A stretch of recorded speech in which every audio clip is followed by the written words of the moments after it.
Blue Sox.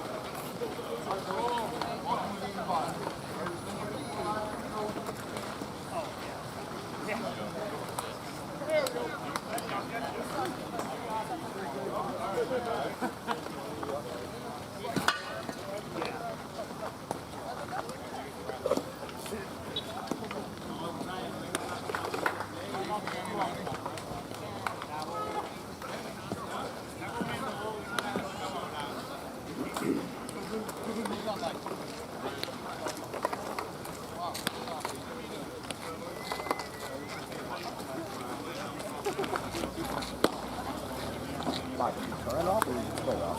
Yeah, because it was cracked. No, everything was. You don't have your lineup either? Okay. No, do you have their one? I do, yes. Okay, so you can give that to Sam. I can. Okay, thank you. You're welcome. It's close, one change. Okay. Zuba's pitching, not DHing. And then Caulfield is in the DH spot. All right.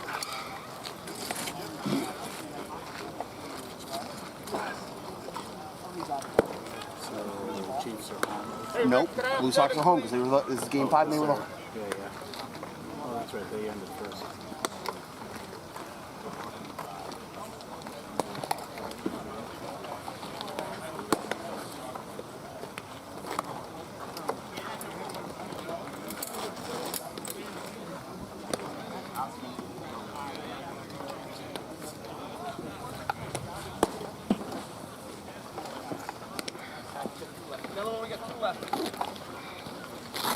Two pitches left, and this is Casey didn't care.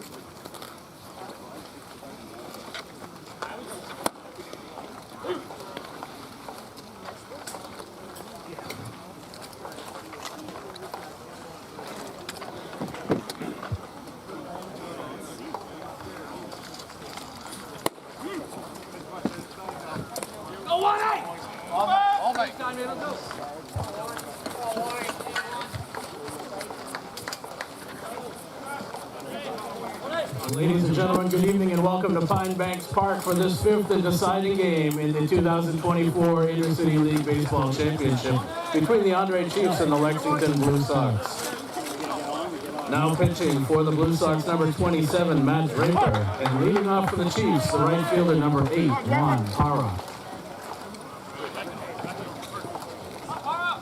Want to get started, bid?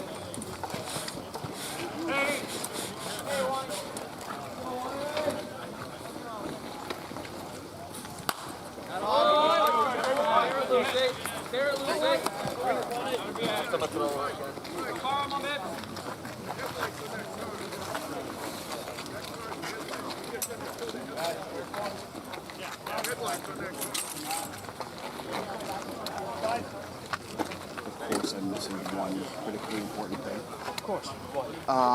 The USB connection for my mixer to the laptop. So USB to what kind of? What's the laptop input? Well, it's USB. It's USB A, and this is. Oh no, I don't have that. And I had to bring it inside too, into my apartment earlier today. Now I got it here.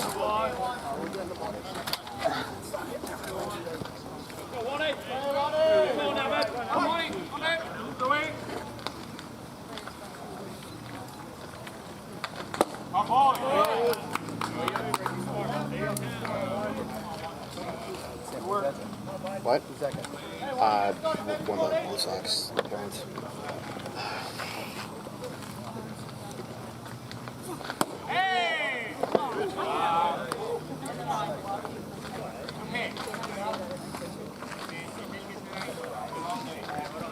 Time out.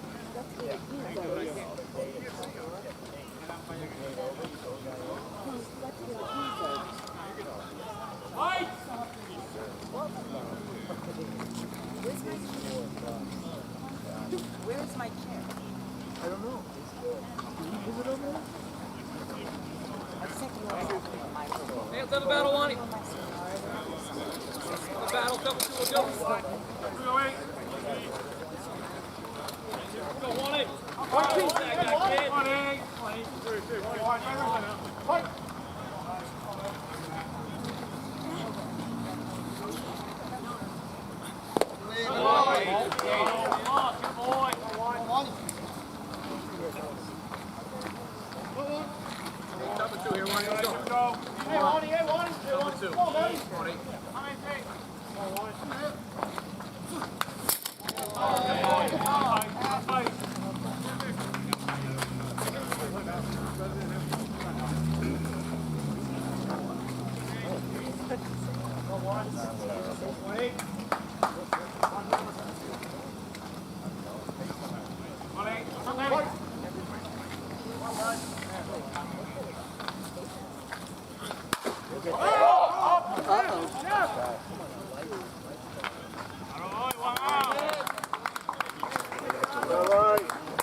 Now batting, the second baseman, number 7, Tyler Ferdinand.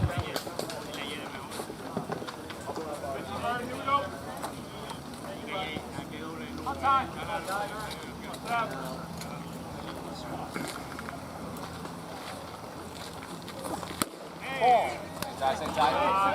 Sacks here, 7. Let's go. Party started here, 7.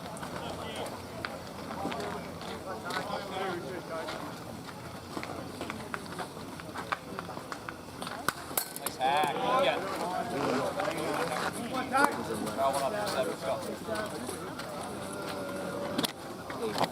Tracking. What do you say? 1 time.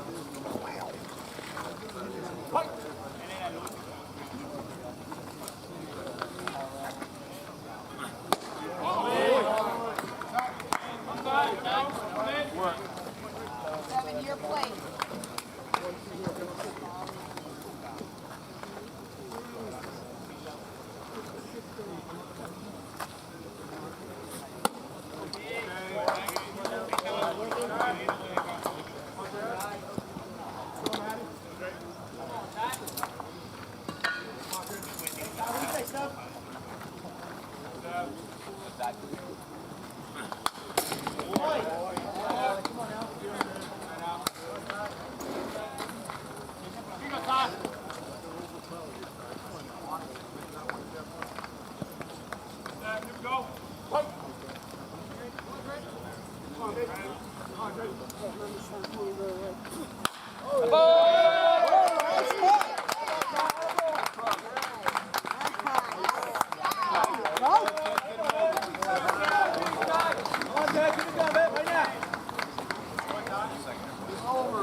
Now batting, the catcher, number 69, Teddy Juba.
The third baseman, number 61, Hector Payo.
Check. Now batting, the first baseman, number 39, Mitchell Schroeder.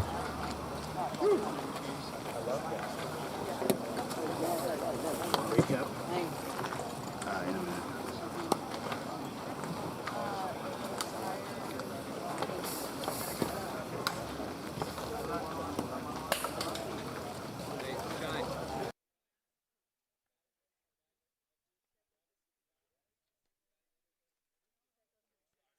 Wow, a mad dash just to get this game on live first, and then scrambling for one last critical part. And folks, would you want to finish the season any other way? Andre Chiefs and the Lexington Blue Sox, Game 5 of the 2024 Intercity League Championship Series. Sam Feely here with you from Pine Banks on the Malden-Melrose line. First and third, two out here in the top of the first for the Chiefs. And Mitchell Schroeder with a chance to put the Chiefs up early. The Chiefs won the first two games of this series. The Blue Sox won the last two, including a 4th spot in the top of the 7th to break a 3-3 stalemate and force Game 5. They're the home team here tonight. Needed a turf field with the rain last few days making Morelli unplayable, and we are here at Pine Banks, my longtime arch nemesis, and it is 1-0 to Schroeder.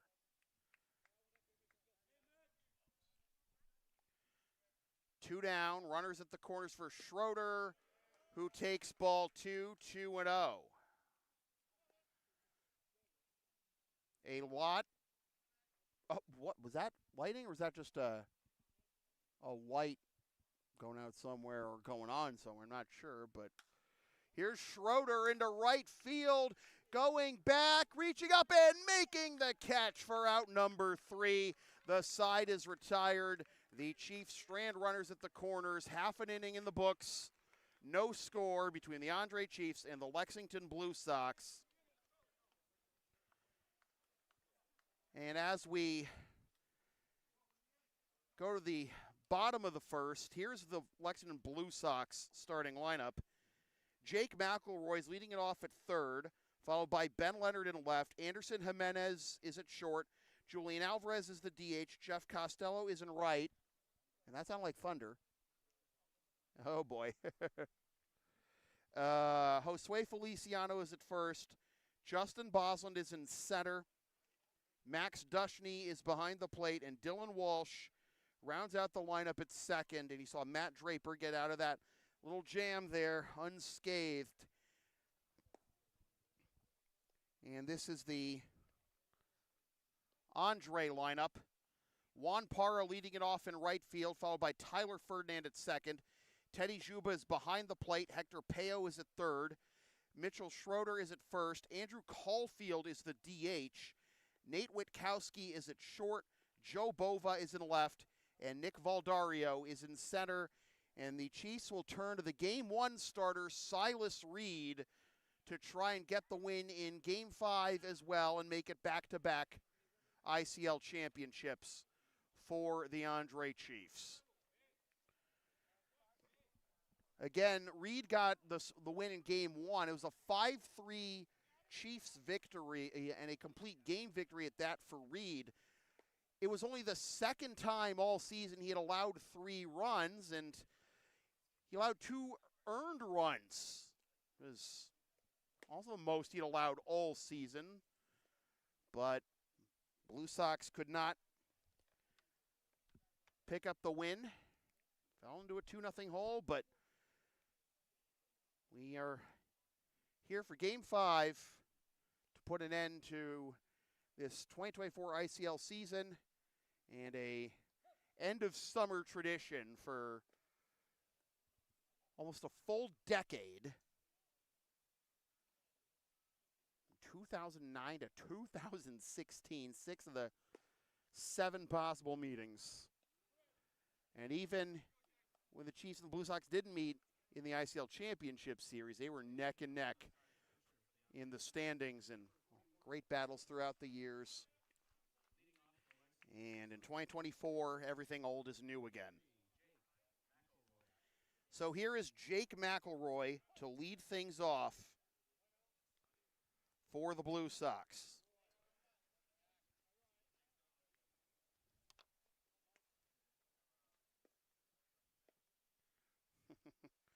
Lots of thunder here in Fitchburg, says my wife Katrina in the chat. And, well, thanks for giving us all an impending sense of doom.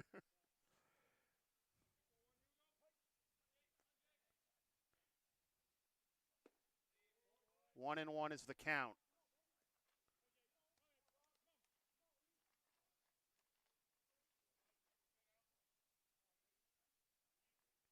Reed delivers.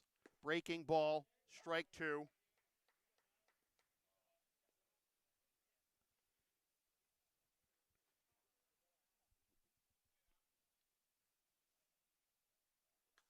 Fouled off. We'll do it again at 1-2. McElroy did not play in either of the first 2 games of this series. In the last 2 games, he is 3 for 6 with a double and an RBI. Grounds this one foul. Overall in the postseason, a 1238 OPS at the top of the lineup, including a 4 for 5 performance in Game 4 against the Expos to close out that semifinal a week ago yesterday. Fly ball into center field. Back goes Valdario. Makes the catch. 1 down.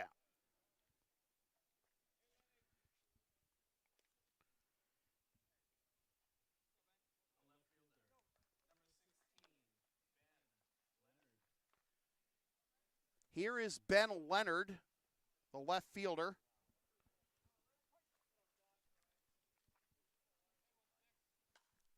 Swings at the first pitch and fouls it off for strike 1.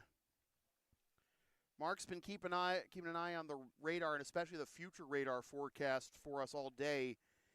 And the good news is it looks like, with each update, it looks like the storm cell that's approaching us is going to arrive later and later. We initially thought it was going to, like, the skies are going to open up maybe during pregame.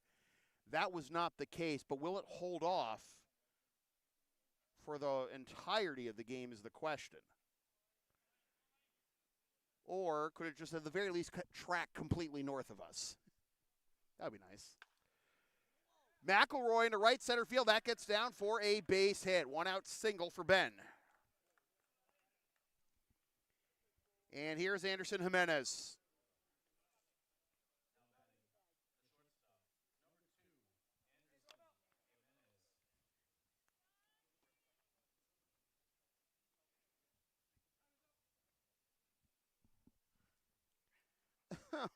I mean, Right now it looks like green approaching us, but we might dodge it. We might. I know you folks can't see what we're looking at right now. I assure you it's the radar. We'll see what happens. AJ takes downstairs for ball one. 1-0. Jimenez, 11-11 OPS, 10 for 22 with 6 RBIs. One in each of the last 3 games. Swings and misses there, though, and it's 1-1. 2 for 4 last night in the Game 4 victory, 2 for 3 Friday night in the Game 3 victory. He has a hit in every game of this series. Runner goes, this is fouled off.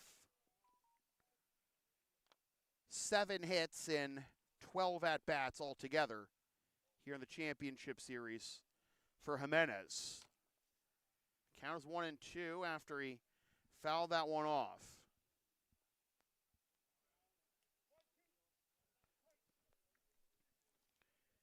Julian Alvarez to follow. And Reed delivers upstairs for ball 2, 2-2. Jimenez, 2 for 3 in game 1 against Reed.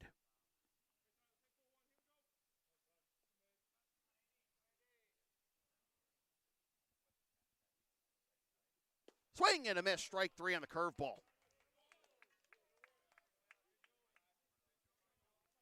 2 down, and here's Jules.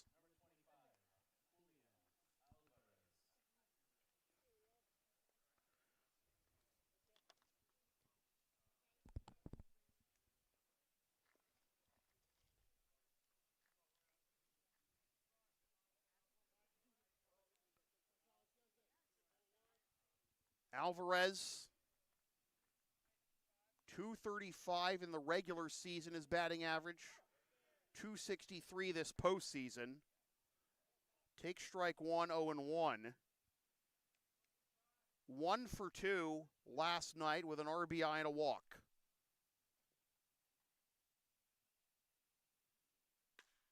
Drives this one into center field. Valdario going back to the wall, reaches up, and he makes the catch.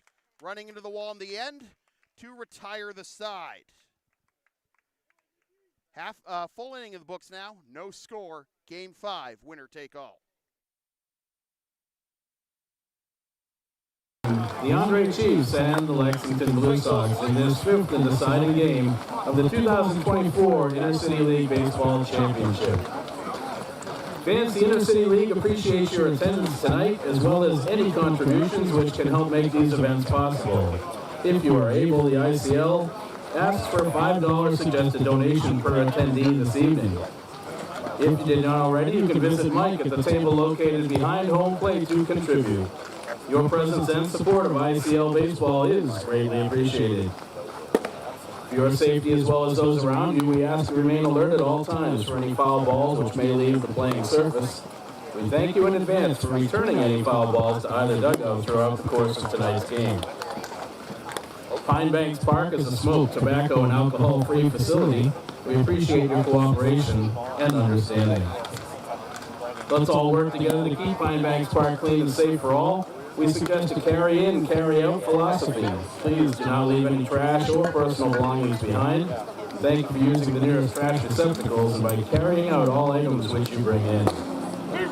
For your convenience, restrooms are available behind the first base dugout on the right field side of the field. Thank you for helping keep those bathrooms neat and clean for the next person. And lastly, our umpires for tonight's game are plate umpires Mike and Osa. And the base umpires are Sam Steed and Mike Munchmore. Thank you for coming.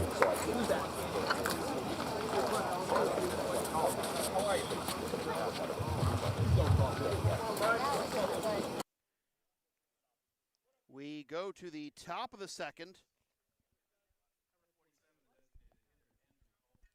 And Andrew Caulfield will settle into the batter's box. Caulfield only played in 4 games in the regular season and had an OPS of .938. He swings and misses for strike 1. This is his first appearance of the 2024 postseason. Draper comes set, and the pitch down and away for a ball, and the count is 1-1. Matt Draper getting the start on the mound for the Blue Sox. Misses high with a fastball, and the count is 2-1.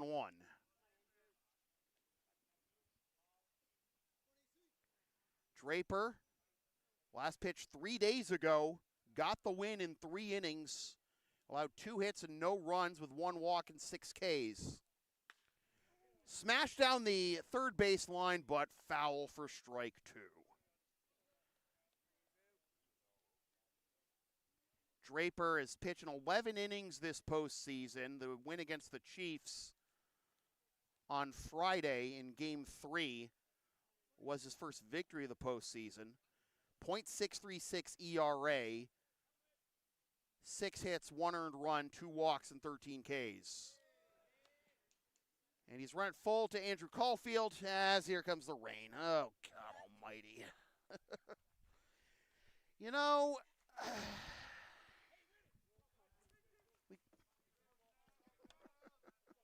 I mean, I felt a couple of drops, but I thought it was just going to accelerate right after that. And here's a pop-up behind second base.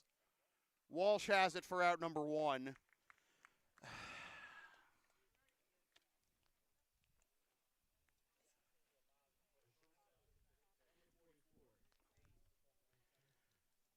This is going to be a wonderful baseball game. The hell it is. Cool it. Who remembers the old Martha Stewart SNL skits with Anna Gasteyer?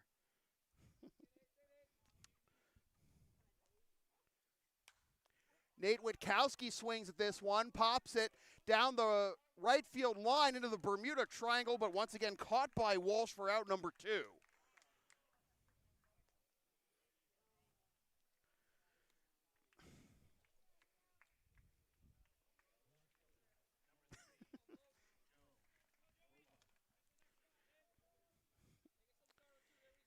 It's been a long season.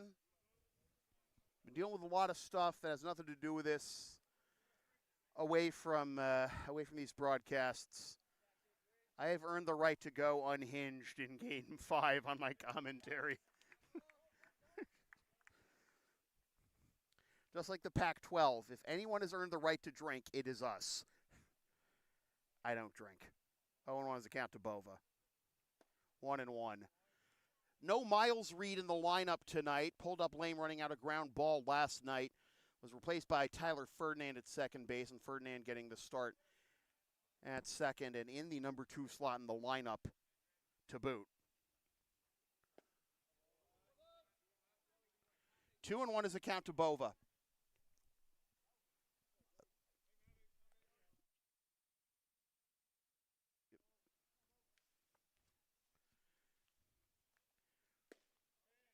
That's on the outside edge for strike 2.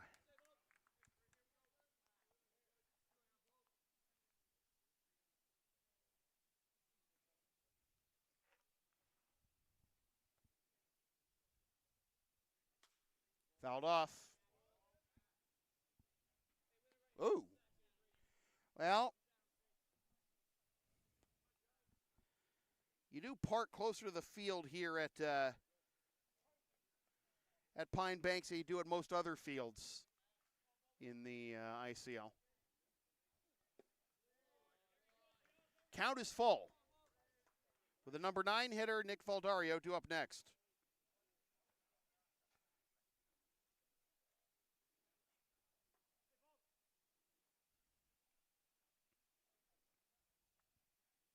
Payoff, grounder on a hop to Jimenez. On to first. High throw, and it's out of play.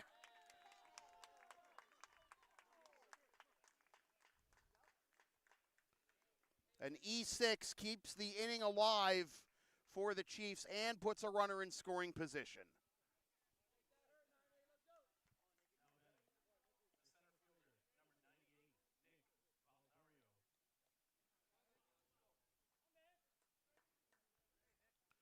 routine grounder turns into a E6 and puts the first run of the ball game in scoring position for Nick Valdario.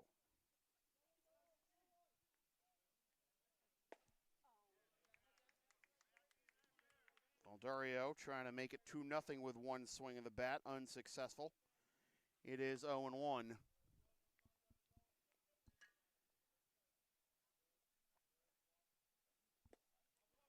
Another swing and a miss, 0-2.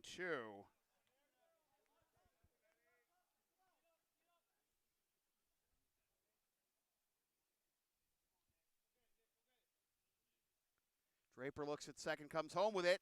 Popped up, foul, but it's going to get well out of play. I think, yep, Sway giving a long look, but no chance.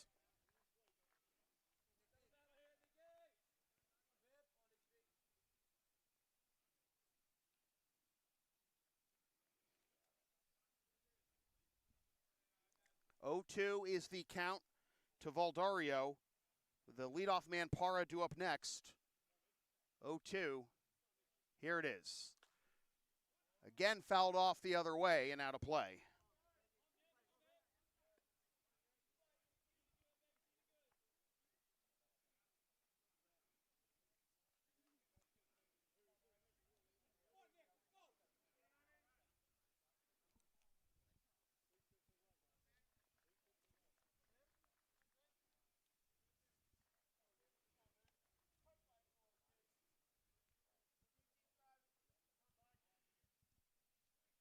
Curveball in there. Strike 3 called and the inning is over.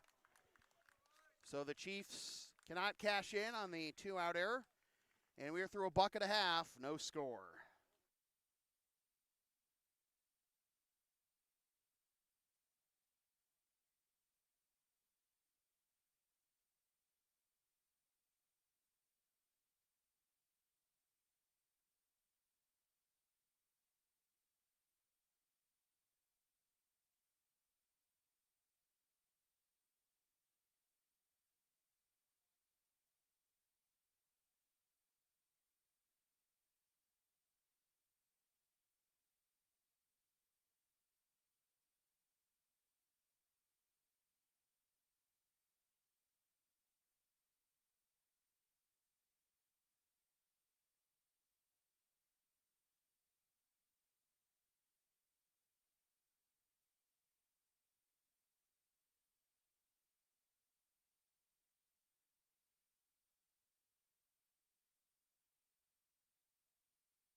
For a winner-take-all championship game, I mean, this matchup really has it all. Obviously, the top two teams in the standings.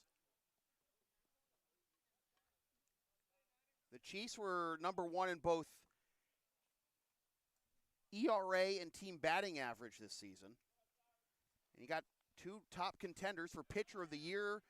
Pair of aces on the mound in Reed and Draper, but Jeff Costello leads off the bottom of the second with a single. And how can you not be romantic about baseball? Here comes Josue Feliciano in his final Intercity League game.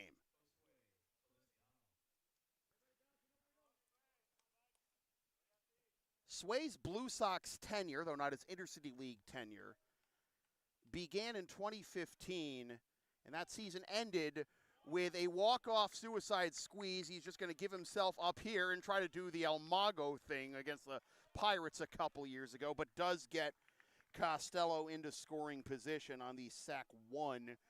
So 1 down in the run, and Costello hoping that maybe Justin Boslin can trade places with him on the bases, just like they traded places midway through the game defensively. Boz started last night's game in right and Costello in center, and then they switched halfway through the game about that point, and they're in those positions again this time, as that is a strike, and Costello takes third.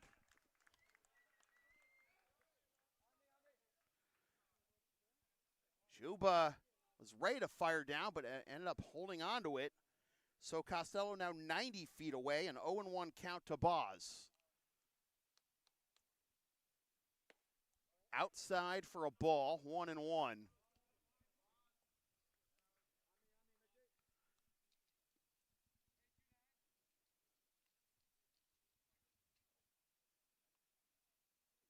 Boslin comes up empty, and the count will be 1-2.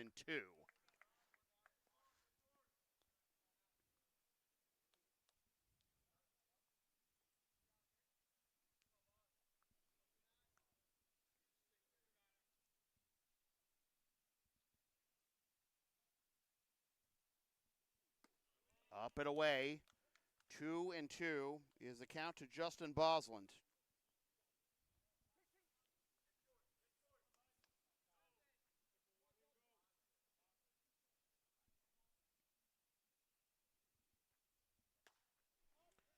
Pop up behind short, Witkowski camping under it, makes the catch for the second out of the inning. So Costello still at third, now with 2 down, and it'll be up to Max Dushny.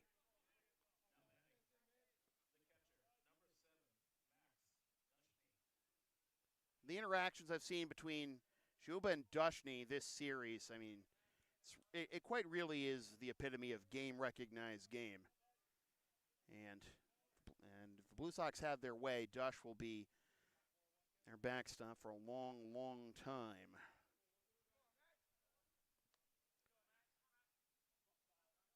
St. Mark's kid takes strike 1.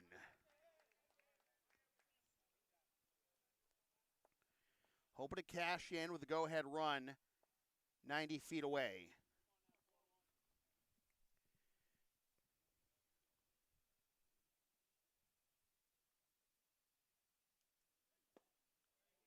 Ooh, 0-2. Dush thought that was a little low and in, but did not get the call he wanted.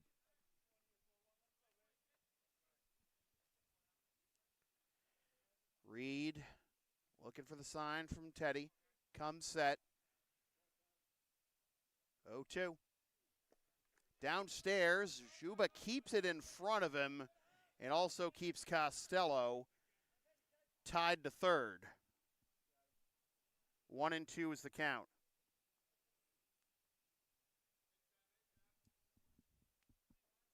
Teddy posted a clip of his double from earlier in this series and saying, love this game, hoping he's, even at 39, hoping he's on the bottom of another dog pile at the end of this one.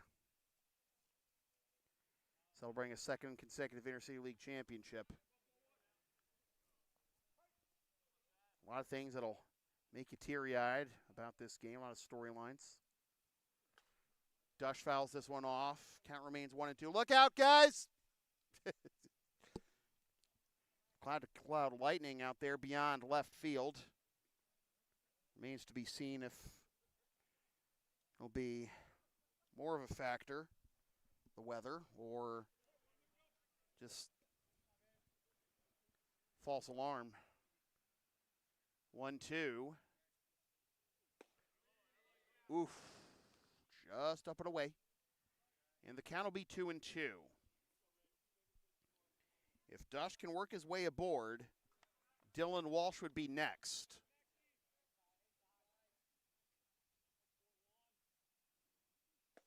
Inside corner, strike 3 call. Dushny knew it, and the side is retired. Scoreless after 2.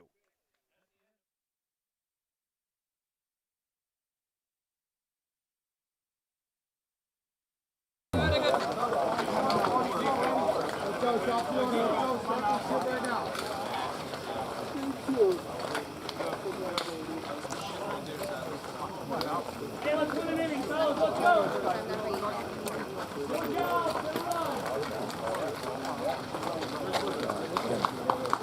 Top of 3.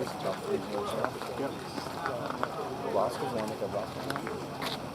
I did at the end of the last one. We do it again. First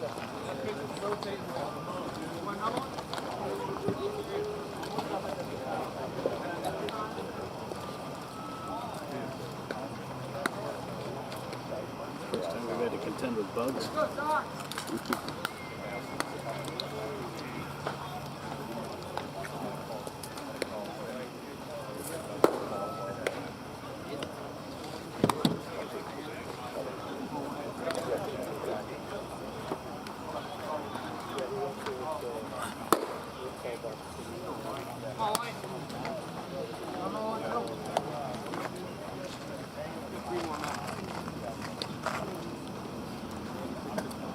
How are you?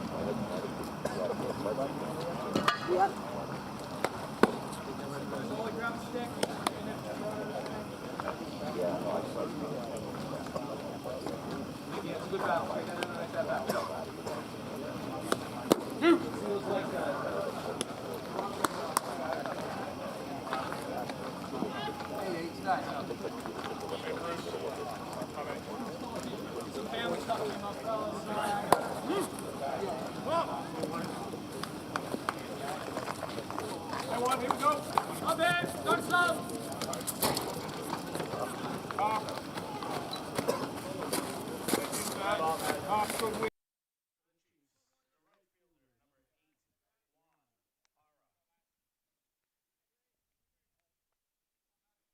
No runs, 2 hits, 1 error, 2 left for the Blue Sox. No runs, 1 hit, no errors, 3 left for the Chiefs. Top of the order, Parra swings at the first pitch. Fouled off over towards the Chiefs' dugout, and Sway doesn't have it. And he's not happy with being unable to secure that one. It is strike 1. Parra flew out to right his first time up to begin the ball game.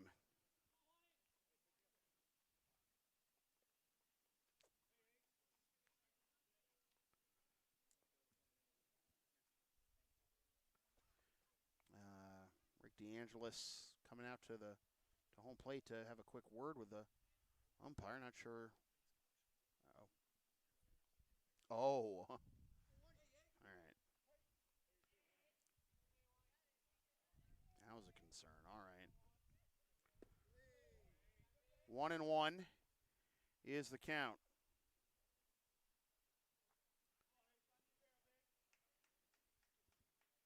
Mark got a better ear for that conversation.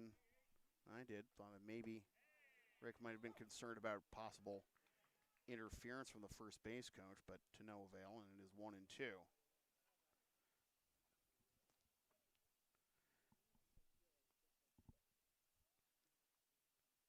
Draper comes set. Grounder to third. No easy task with Parra's speed. Double clutch by McElroy. Got him.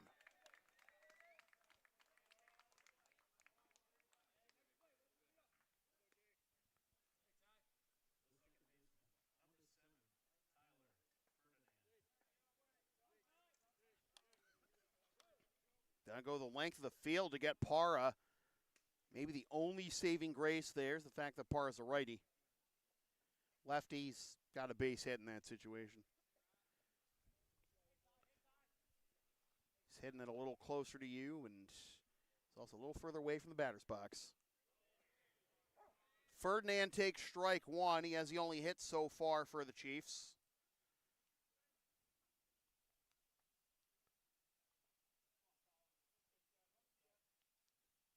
Swing and a miss, 0-2.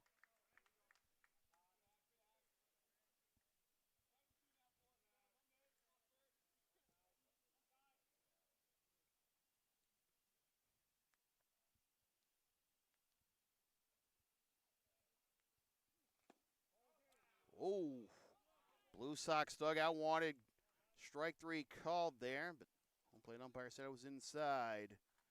We carry on. 1-2 is the count.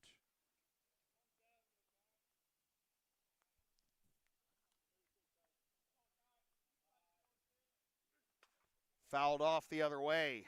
Do it again at 1-2.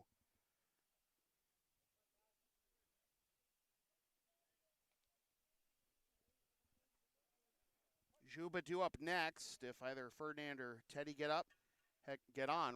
Hector Peo. 2-2.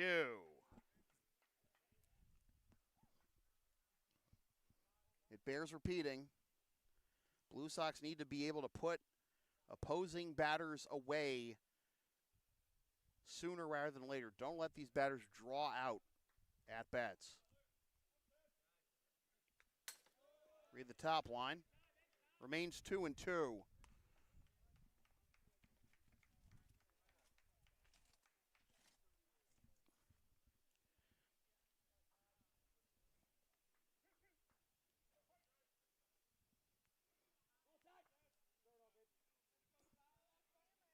The best we can do when it comes to trying to get as much of the field as we can with this setup, folks.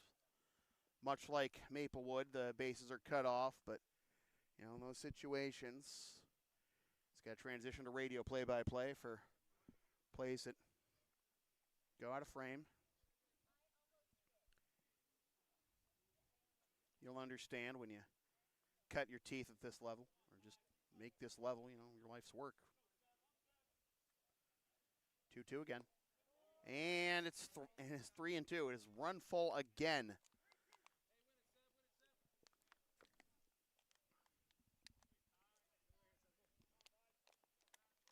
Juba due up next.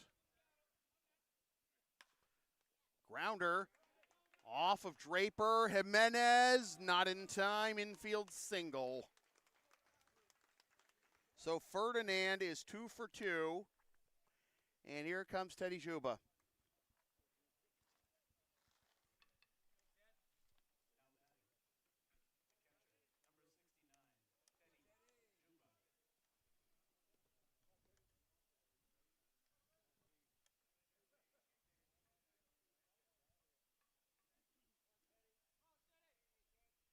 Again, feeling some raindrops. Does feel like it's accelerating a bit more, but last time I got this out, stopped just as quickly. Broken bat looper behind second base. That's down for a base hit. Ferdinand on his way to third, and he is safe.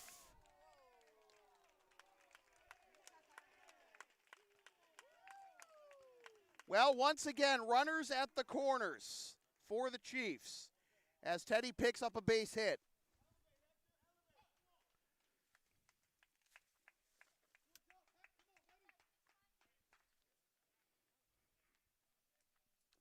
Try to consolidate all this as much as I can.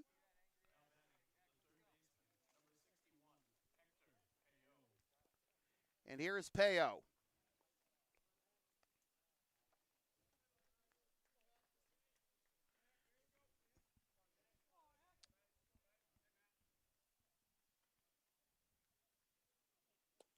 Peo takes down and away for ball one. Peo had a fly ball to center his first time up. It's enough to get Ferdinand over to third.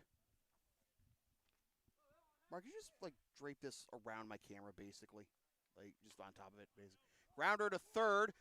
They'll have to look at home and they won't even go there. It's an RBI ground out. The Chiefs lead 1-0.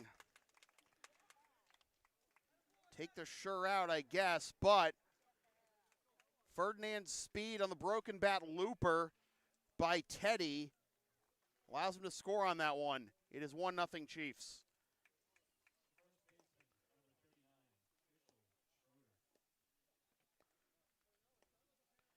So the Chiefs with the early lead. Actually, don't do that because you just killed the picture because the thing. Yeah, there it is. Yeah, we'll just forget it.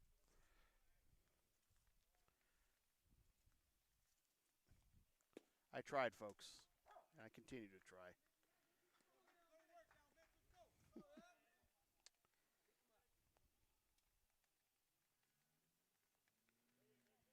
Schroeder behind 0-1. Fly out to right his first time up to end the first. Into left field and caught by McElroy for the out that retires the side. 1 run on 2 hits and 1 left. The Chiefs lead 1-0 after 2.5.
Well, as we go to the bottom of the third with the Chiefs leading the Blue Sox 1-0 in this winner-take-all fifth and deciding game of the 2024 Intercity League Championship Series. I'd like to remind you folks that the team that has scored first has won 3 of the 4 games in this series. The only exception is Game 2 when the Blue Sox actually got out to a 2-0 lead to begin the ball game in the top of the first, but the Chiefs answered with a 3 spot in the bottom half and never looked back from there.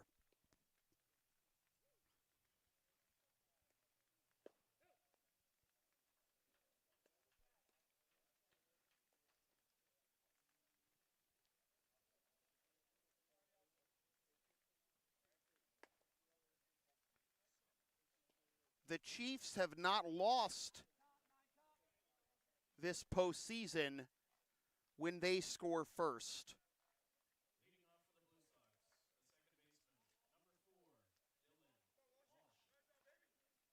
4-0 in that regard. All 3 games of the Melrose series.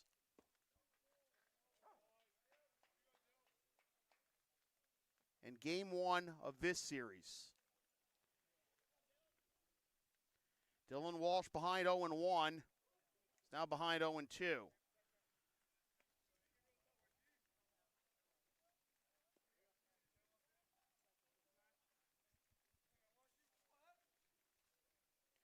Walsh, McElroy, and Leonard due up if anyone gets on Jimenez. 1-2.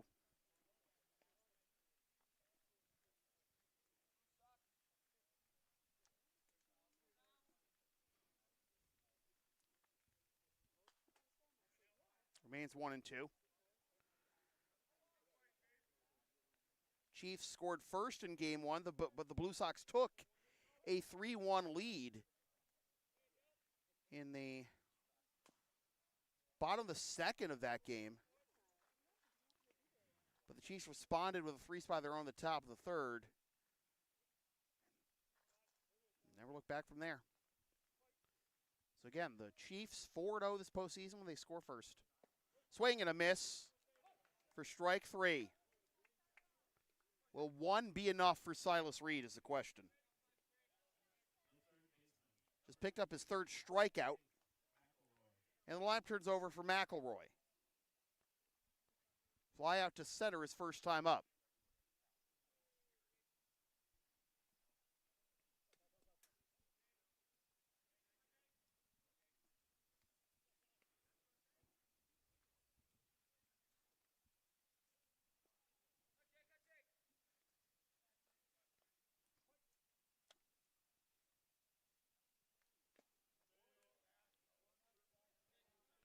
One and one on that foul ball.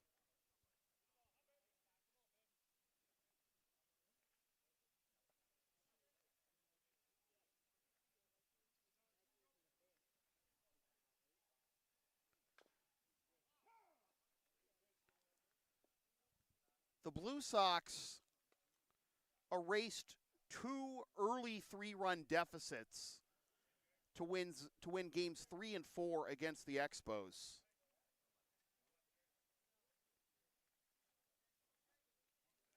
So falling behind is not a death sentence for the Blue Sox. And a curveball like that certainly is. Back-to-back Ks, in fact 3 in a row now for Reed, dating back to last inning. And here's Leonard, had the first hit of the ball game for the Blue Sox in the first. But to come back from 3 runs down in back-to-back games, and Reed is really feeling the curveball right now. To come back from 3 runs down in back-to-back games of a playoff series to clinch that series, after, for the longest time, the largest deficit that a team had erased in a game involving the Blue Sox was 1. Blue Sox found it in themselves at the right time, but they need to find it again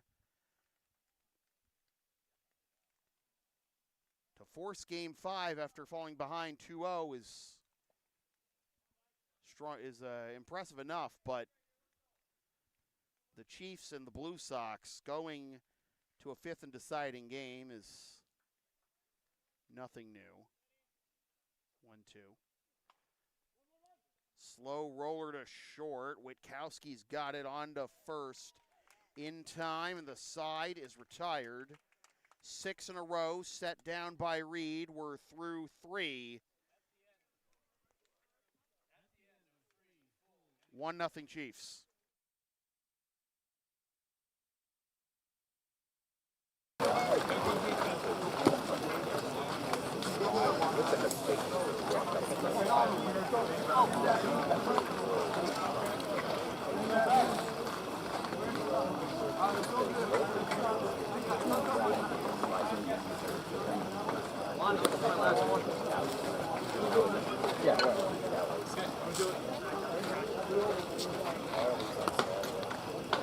Just a reminder, folks, for your convenience, restrooms are available behind the first base dugout on the right field side of the field for any who may need it.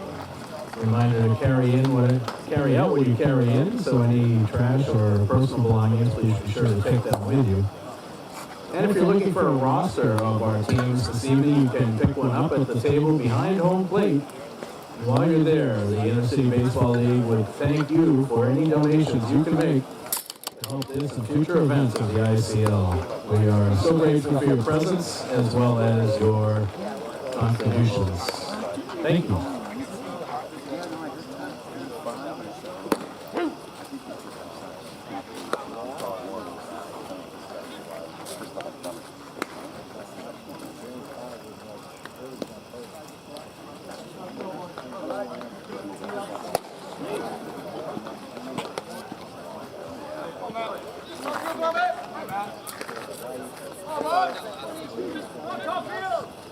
Leading off.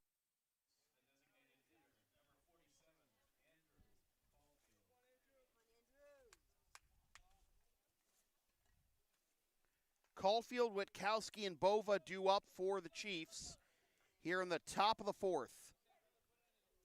6, 7, and 8 due up against Draper. Swing and a miss by Caulfield for strike 1. And again, this is Caulfield's first action of the postseason after only appearing in 4 games in the regular season. Misses inside for a ball.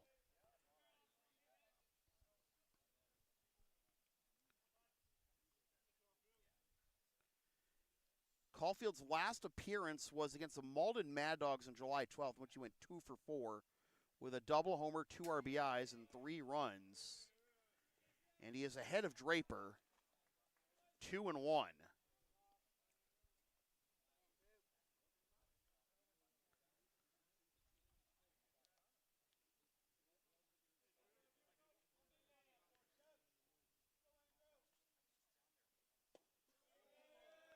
Three and 1 now to Caulfield, who even with only the 4 games this season is not someone to trifle with. 899 career OPS since 2017 with the Chiefs. Hits this one into foul territory the other way, and it'll get out of play for strike 2 to fill the count. In 2023, he had an 1173 OPS, 11 doubles, 5 homers, and 39 RBI. The Chiefs hoping he's got some of that magic in him tonight to provide a big hit or a big RBI when needed. 3-2. Fouled off, will do it again.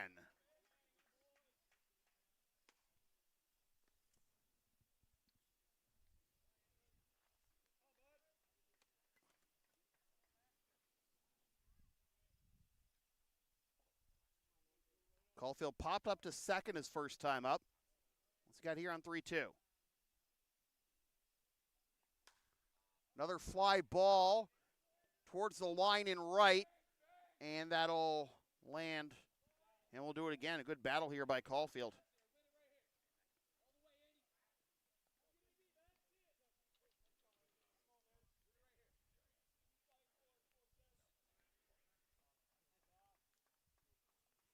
The Blue Sox won the first 2 games of the 2011 championship series, then lost the next 2 on back-to-back walk-offs by the Chiefs here at Pine Banks. The series concluded on August 30th, 2011 with a 10-0 Chiefs Blue Sox victory. And Drew Brzezowski pitched a complete game 3-hit shutout. It was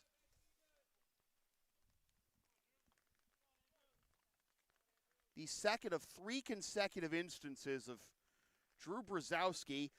Caulfield down the line and left, but maybe out in front of that a bit too much, and I'll go foul. It was the second of 3 consecutive instances of Drew Brzezowski pitching the Blue Sox championship clincher in odd-numbered years. So in 2011, you had the Blue Sox up 2-0. Chiefs coming back to force game 5. And after this long battle, Draper finally gets him to swing and miss for out number 1. In 2012, the roles were reversed, with the Chiefs winning the first 2. The Blue Sox winning back-to-back games to force game 5, which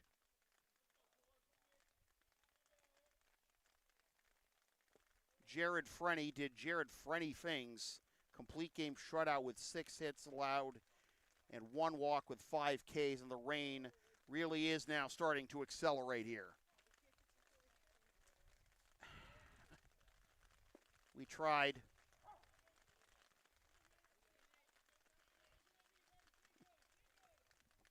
And keep going as long as we can. But full disclosure, folks, if this game is going to be suspended, I'll worry about that later. I'm trying. I want to plan ahead, but you know,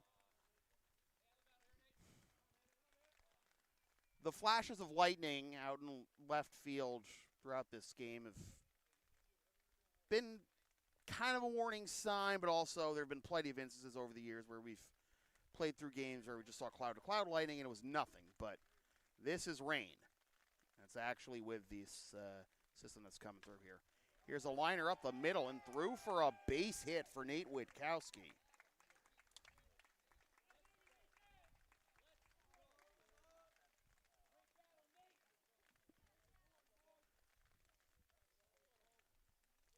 I mean, there is no way we are not going to play all 7 innings, whether or not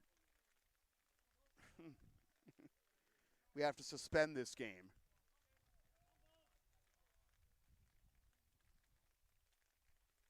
But here is Bova. Reached on an error his first time up. Takes ball 1.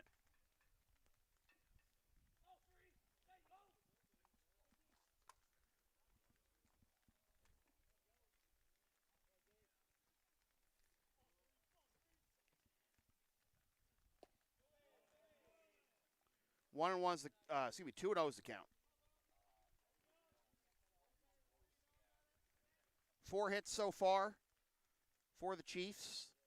They have the only run in this ball game and looking for more here in this winner-take-all game.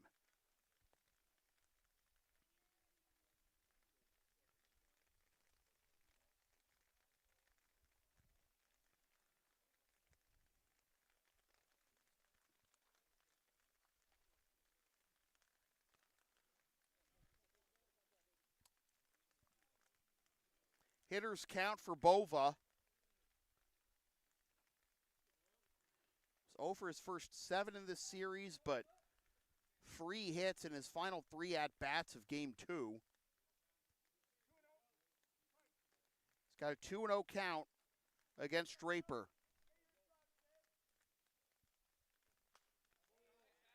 Fouls this one off. The count will be 2-1.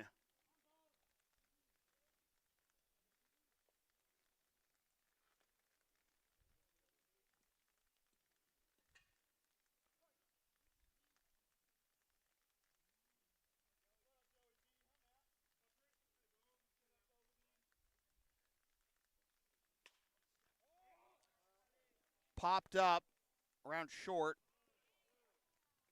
Jimenez makes the catch, 2 down.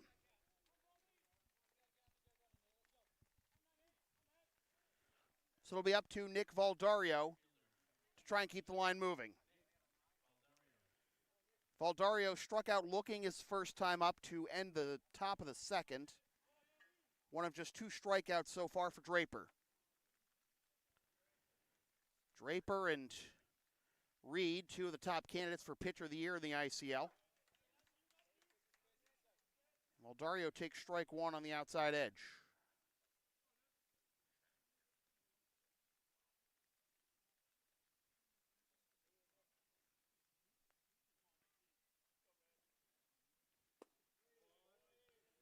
One and one.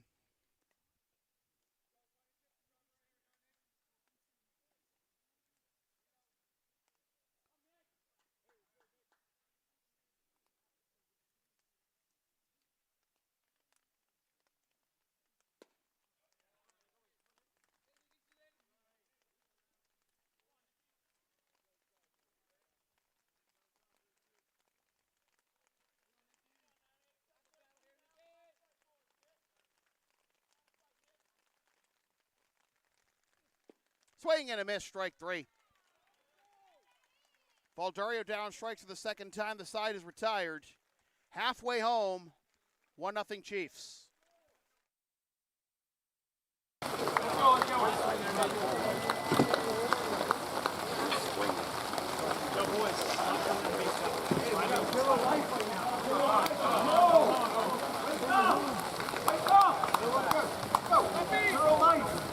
Wake up!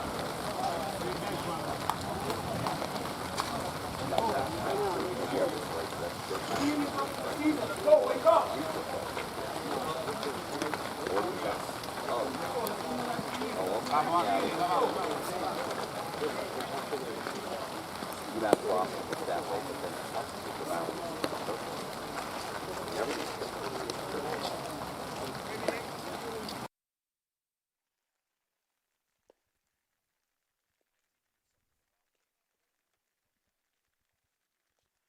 Well, umpires are conversing right now along the first base line, as you can see, with the increasing rain and the rumbles of thunder and flashes of lightning we have heard.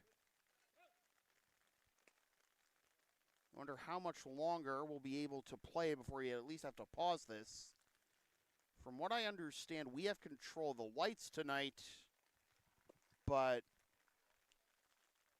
the area around home plate and the pitcher's mound are still dirt while everything else is turf. So, still could be a little messy by the time the rain does pass.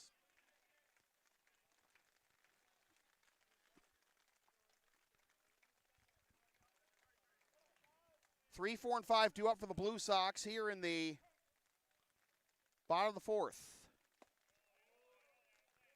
Jimenez takes ball 1.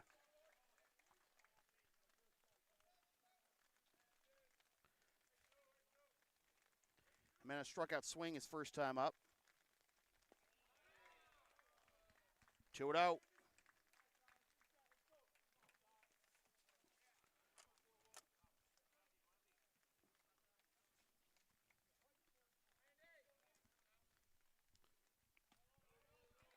Three to 0.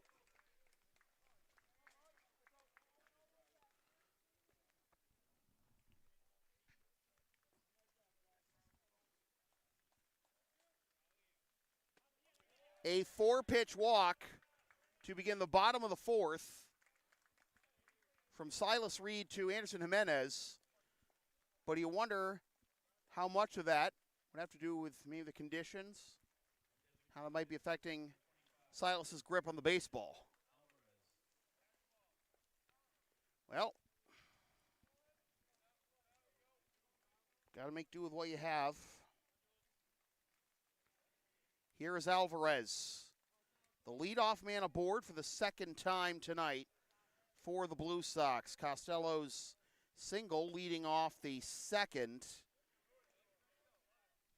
only resulted in him being stranded at third to end that frame. Alvarez 0 for 1 with a fly out to center, and that swing and miss puts him behind 0-1.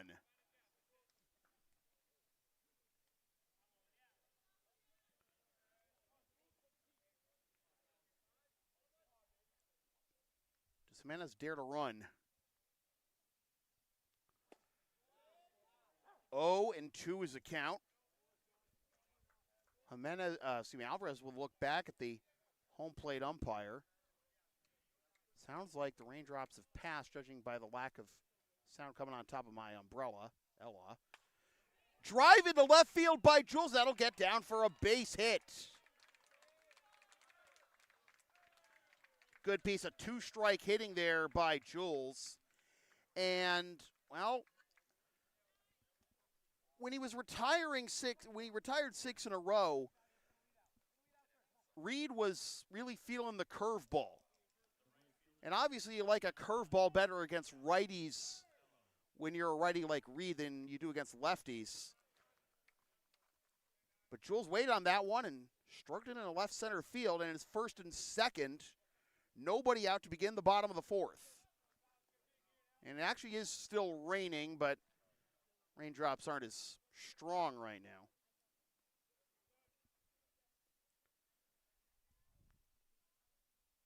Here's Costello's going to try and bunt, and he pops it foul and out of play for strike one. And the last thing the Blue Sox need is giving away an out in that manner.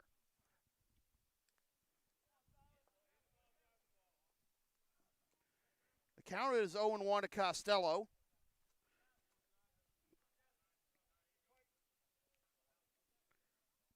Had a hit leading off the bottom of the second. Swings, hits this one into right field for a base hit. Stop sign put up on Jimenez at third. They are loaded for Josue Feliciano.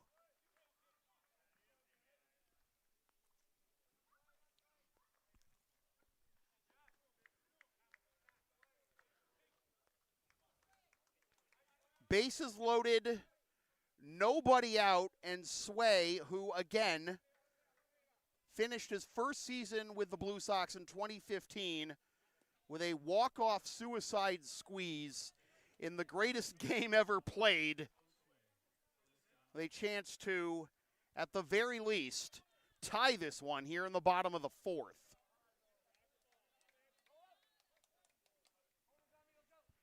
Bases full of Blue Sox.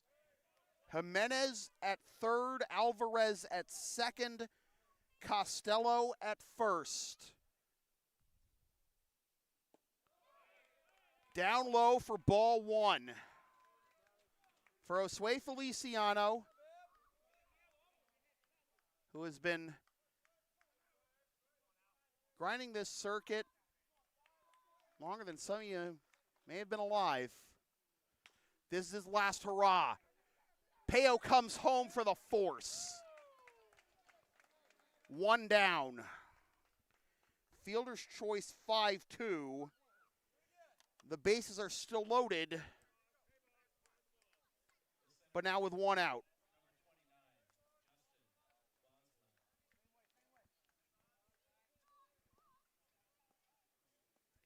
Here is Bosland. A pop-up to short. His first time up.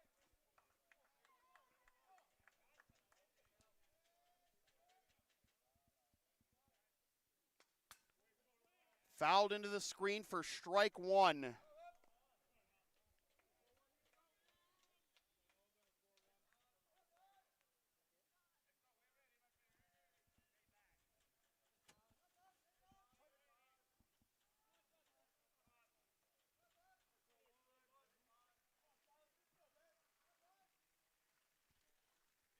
The rain intensifies and Bosland swings and misses.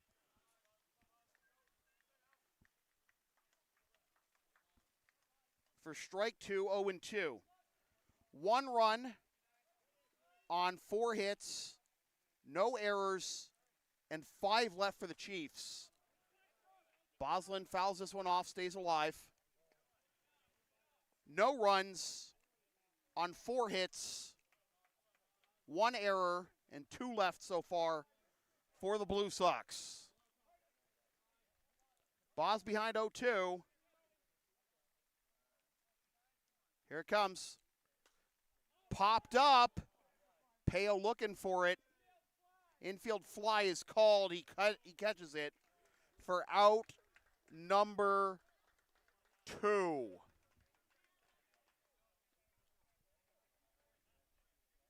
Can the Blue Sox salvage something out of this? Or are they going to commit a noble tiger?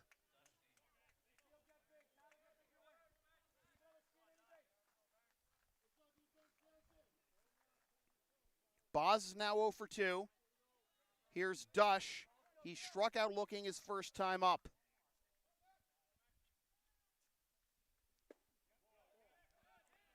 Ball 1. Peel down to first. He did not go. 1-0 to Dush. The Blue Sox absolutely need to get something out of this inning.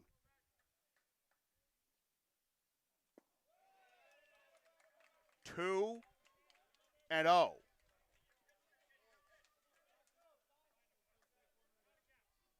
Alvarez at third, Costello at second, Feliciano at first.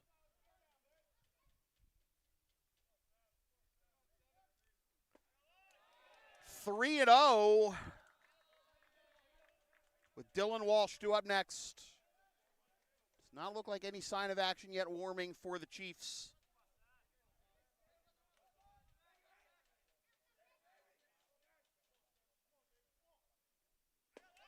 Ball 4 and this game is tied.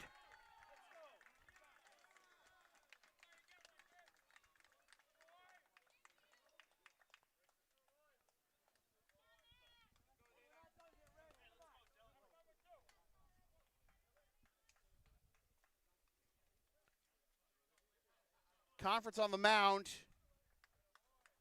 As Alvarez comes in, Dushney with the bases loaded walk and the RBI.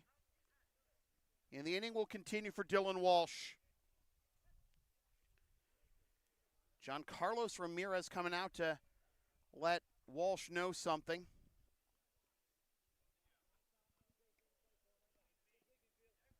So now you have Costello at third, Feliciano at second, and Dushney at first for Walsh, who struck out swinging his first time up in the third. Mark, you were saying something about bug dope? There you go. Oh, you good? Yeah. Are you sure about that? Last night, yeah. I mean, even in the concrete jungle that is Maplewood, still a concrete jungle is still a jungle. And oh, hello. We are going to have a pinch runner at second base for Josue Feliciano. Is that Nick?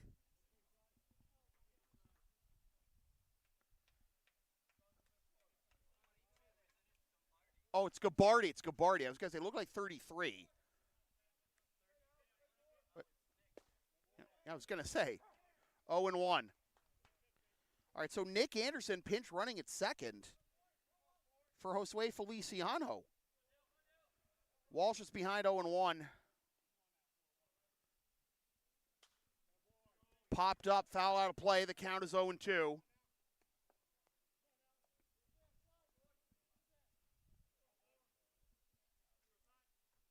Some stop and start showers. Tapered off a bit for now. So it's 0-2 to Walsh. Popped up, that's going to get out of play. Remains 0-2.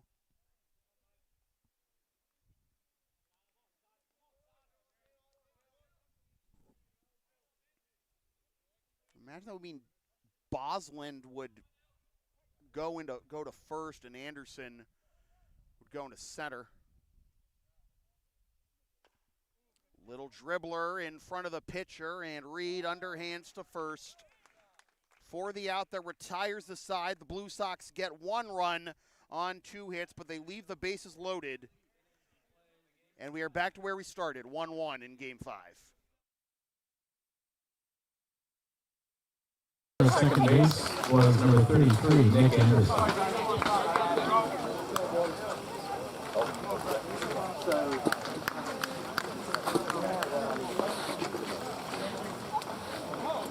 So yeah, Boz at first, and Nick is probably going to be in center.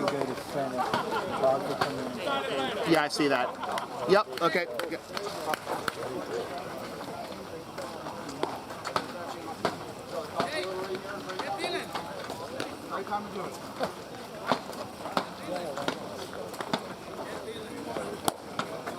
So Anderson, who pinch ran for Feliciano at second, is now in center, and Bosland moves from center to first.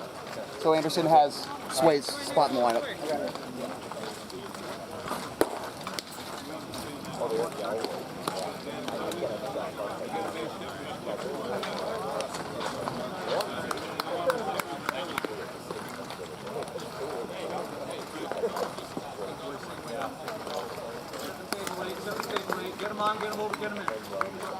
Your attention, please. Defensive changes for the Blue Sox. Now playing center field, number 33, Nick Anderson. And shifting to first base, number 29, Justin Bosland.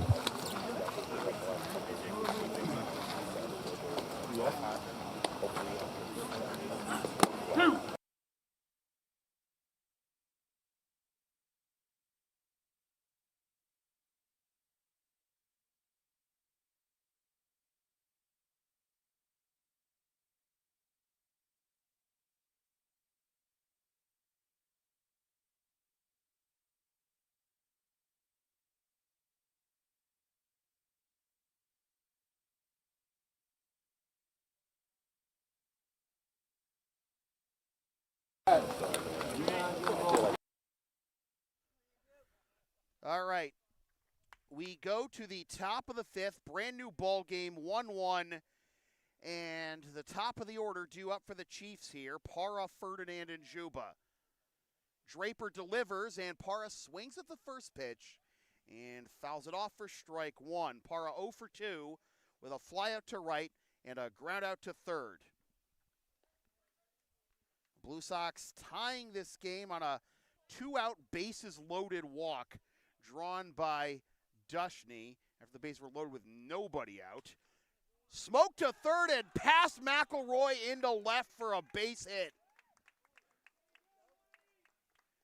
Parra with his first hit of the ball game, leadoff man aboard for the first time tonight for the Chiefs.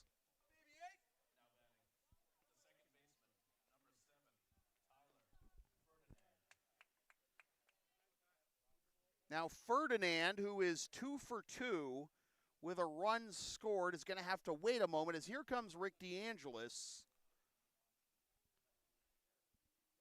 with a possible pitching change upcoming with a couple lefties due up in Ferdinand and Juba.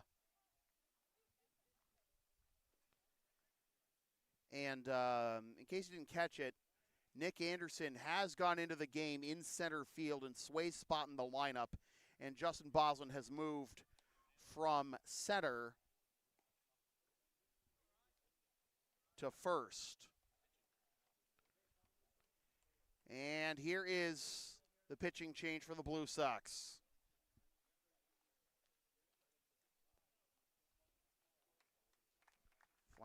More cloud-to-cloud lightning. Matt Draper exits, responsible for the runner on first, Para. And the veteran, Ryan O'Rourke, going to try and keep this a 1-1 game.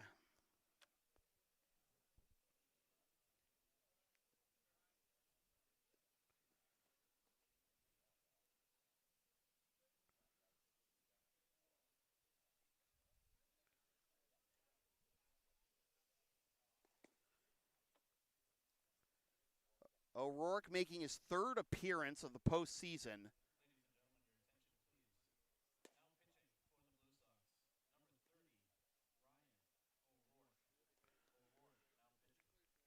He is 0-2 with a .389 ERA. In the Game 2 loss in the semifinals against the Expos, he went 6 innings, which was a season high for him, and allowed 2 hits and 1 unearned run, walking 2 and striking out 7, and that 1 unearned run was the only run in the game.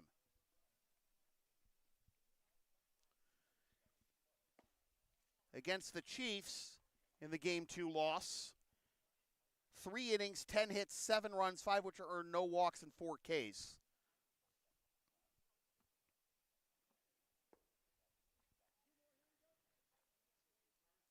Dating back to 2021, O'Rourke has a career .213 ERA in the postseason with the Blue Sox, 2-2 in 23 innings.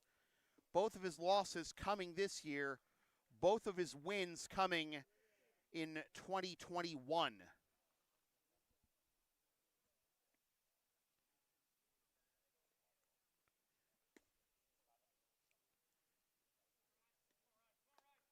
Ryan did not face the Chiefs in the regular season.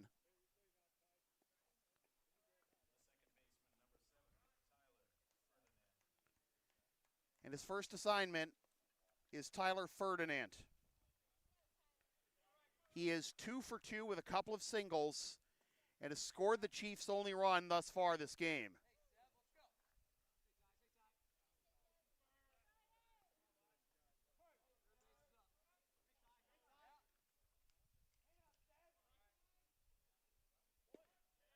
It is a strike to Ferdinand.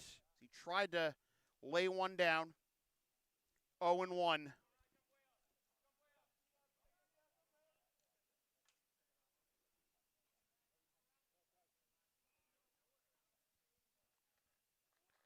Squares, gets it down, but it's foul. And the count is 0-2.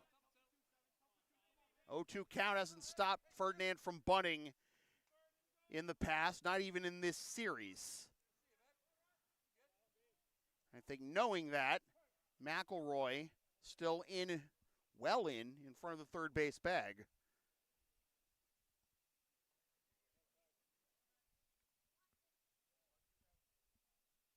He does square. They'll appeal down to third, we think. No offer, and it is 1-2, or at least offer to appeal down to Sammy Steed standing in front of second base, but you know what I mean. Got to be there with only a 3-man crew and only runner at first. That is strike 3. Fouled it off, and does Parr have to go back to first? Yes, he does.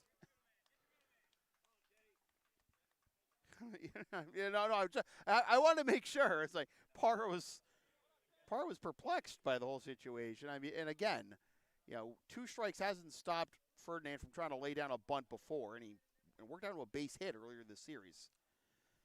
But here's Juba, 1 for 1 with a walk and a single. Statue of Liberty play there, strike 1.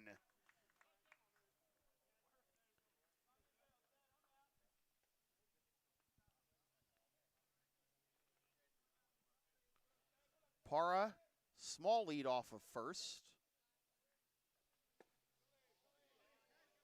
Close, but it is ball one.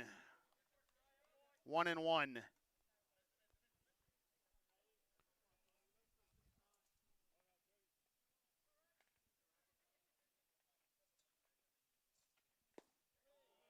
Two and one.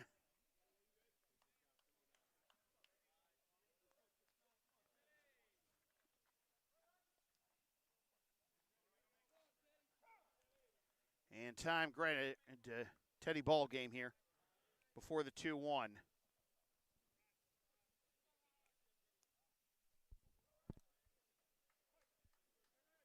Parr leading off this inning with a single that chased Matt Draper. That is low for ball three, 3-1.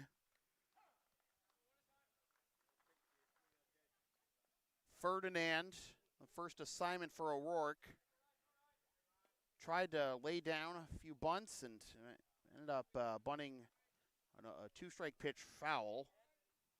So 1 out and a 3-1 count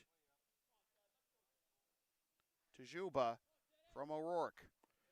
Down and away for ball four, and it is first and second for Payo.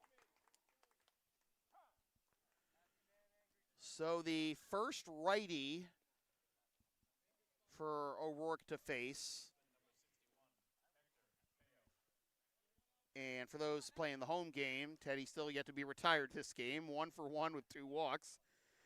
Payo is driven in the only run for the Chiefs, and was on a ground out that brought home Ferdinand back in the third.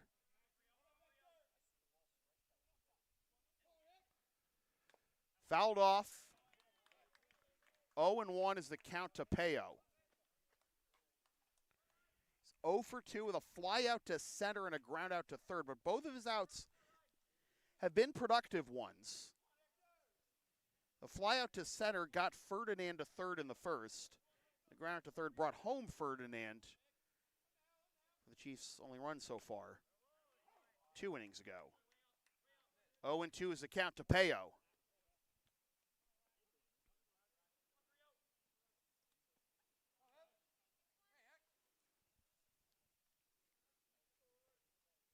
Things keep up like this. This very well may end up being the most watched webcast in the history of the Lexington Blue Sox in the Intercity League. So tell your friends to tune in. High for ball one. We have 128 concurrent viewers right now. We're approaching 500 overall viewers. Need that YouTube money. 1-2 is the count to Payo. As O'Rourke comes set. And here's the pitch. Fly ball into right center field. Anderson and Costello makes the catch. Ferdinand tagging for third. No, he nearly came off the bag sliding into third, but he is ruled safe. He beat the throw, but McElroy kept the tag on him just in case his foot came off the bag. Looked like it did, at least according to the Blue Sox. But once again, Payo with a fly out that gets Ferdinand Para, not Ferdinand Para, over to third now. So it's runners at the corners, 2 down for Schroeder. Schroeder is 0 for 2 with 2 flyouts, 1 to right and 1 to left. So you got Para at third and Juba at first.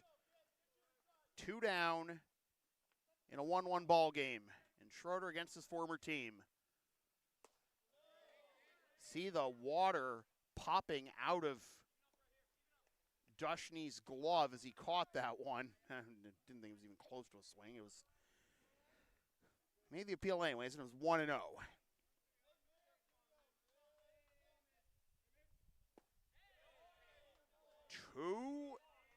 2-0.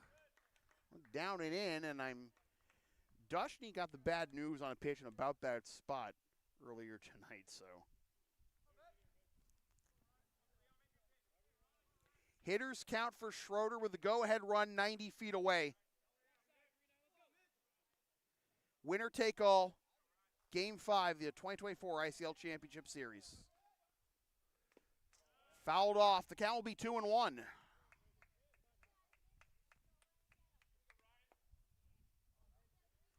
One run,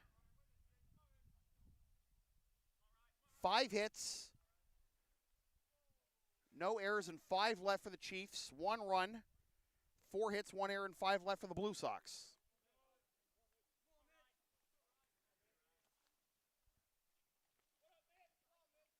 O'Rourke delivers. I ducked out of that one, even though that was tracking above my head anyways. And I had this fence in front of me. You know, I make a play, I get it, put up the E on the scoreboard. I flinched. Yeah, I ducked. 2-2. Line and caught at first base! Bosland robs Schroeder of extra bases, and more importantly of the go-ahead run. Still 1-1 after 4.5.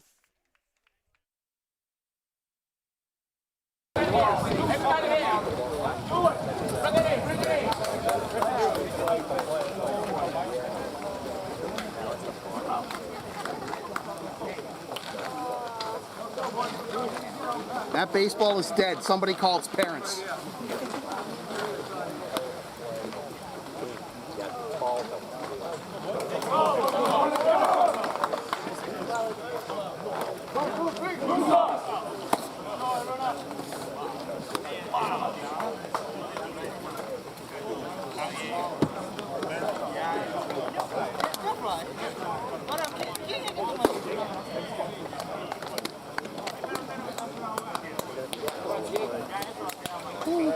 I'm sure Sway wishes he could have made that play. Diving goes right, so it might have just flipped it.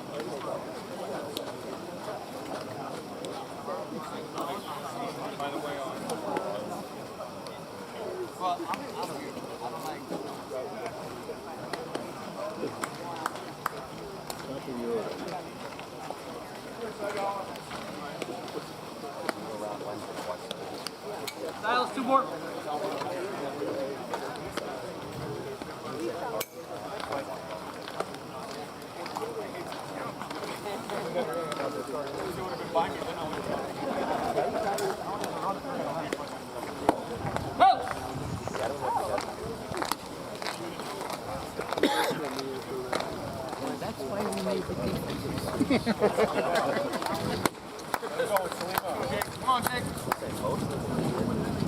That was Bruce, not me. Bosland makes a game-saving play for the Blue Sox, and we'll see if they can convert that into some momentum going into the bottom of the 5th. Here is Jake McElroy, who is 0 for 2 with a fly out to center and a strikeout looking. Silas Reed allowing the tying run in the 4th, but only 1 run after the Blue Sox loaded the bases with nobody out. Swing and a miss.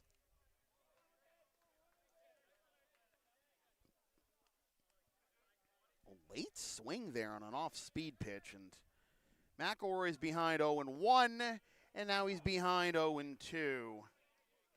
I feel like he was looking for the pitch in that spot on the first pitch, but got to make up your mind quick now. 0-2.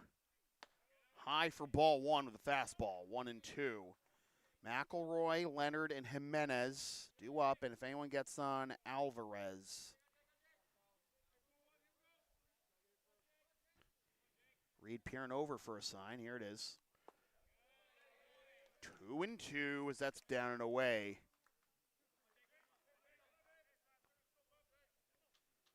1-1 our score. Winner take all. Game 5. ICL Championship Series in from 0-2 to 3-2.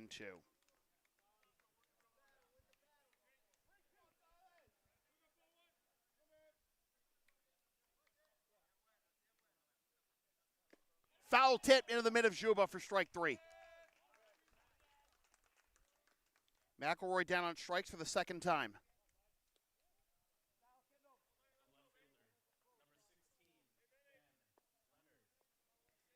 Here is Leonard. 1 for 2. Single in the first and a ground out to short in the third.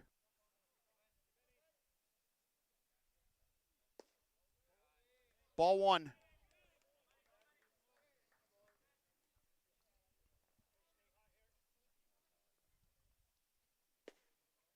On the outer edge.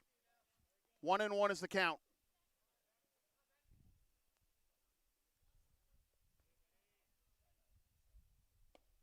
Rain starting to pick up again. A little bit of a breeze passing through. 3-1.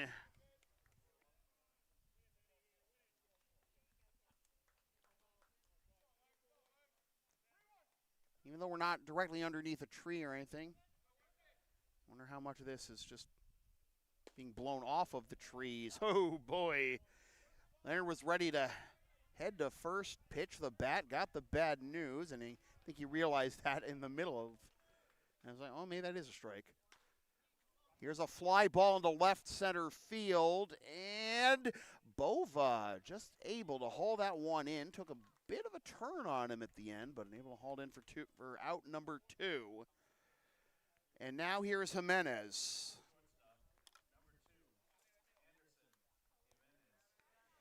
AJ struck out swinging in the first and walked to begin the fourth. His last time up, 0 for 1, was forced out though at home. The Blue Sox tied the game last inning on 1 run on 2 hits, but left the bases loaded. And Jimenez into right field on the first pitch, and it's going to be Ferdinand making the catch for the out that retires the side. 1, 2, 3 go the Blue Sox in the bottom of the 5th. To the 6th, 1-1. Score is tied. The Andre Chiefs 1. The Lexington Blue Sox 1.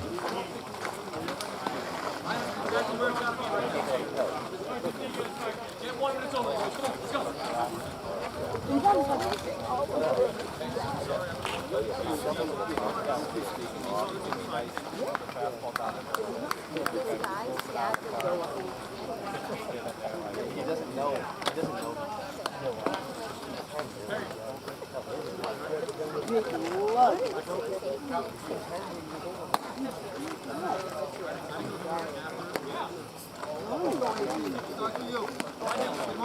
Get him in. Let's go.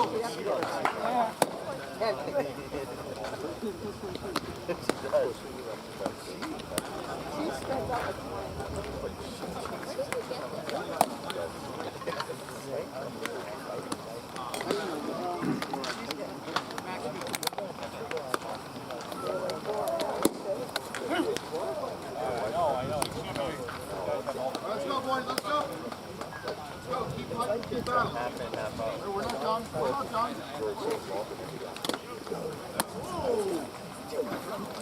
Oh, big man. On Caulfield. All right.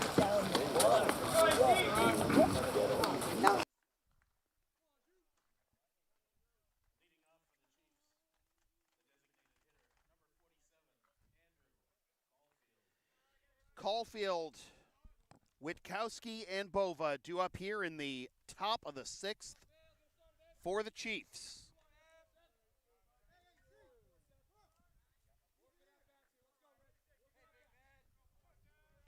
Caulfield 0 for 2 with a pop-up to second and a strikeout. His first at-bat against O'Rourke pops this one up on the right side, and Dylan Walsh makes the catch for a quick out number 1.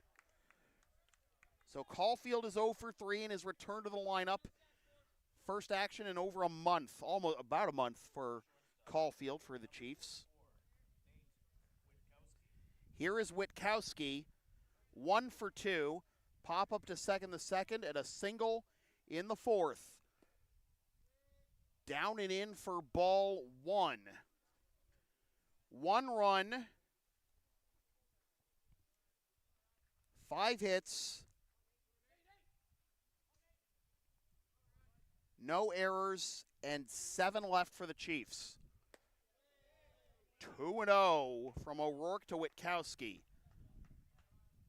1 run, 4 hits, no errors, and 5 left for the Blue Sox. 3-0. The first 5 innings for the Blue Sox have played out as for the Chiefs at the plate have played out as follows. First 5 batters in the first, third, and fifth, and the last 4 batters in the second and fourth. Dushney a little roughed up after that last one. Blue Sox hoping young catcher is okay, good to go, and John Carlos Ramirez coming out to offer him some high-quality H2O. I'll home plate umpire buying some time for him to get his legs back underneath him. Are we going to see another 4 guys at the plate, and the bottom 4 guys in the Chiefs lineup come to the plate this inning and turn it over in the 7th? As far as the Blue Sox are concerned, that would not be ideal. They're sending 5 to the plate again in the 7th. Well, that would have been ball 4 anyway, and a hit batsman puts Witkowski aboard for the second time, representing the go-ahead run.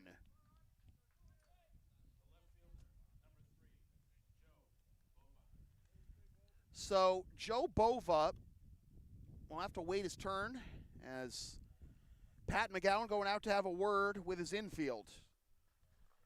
Bova is 0 for 2, reached on an error in the second and popped up to short in the fourth.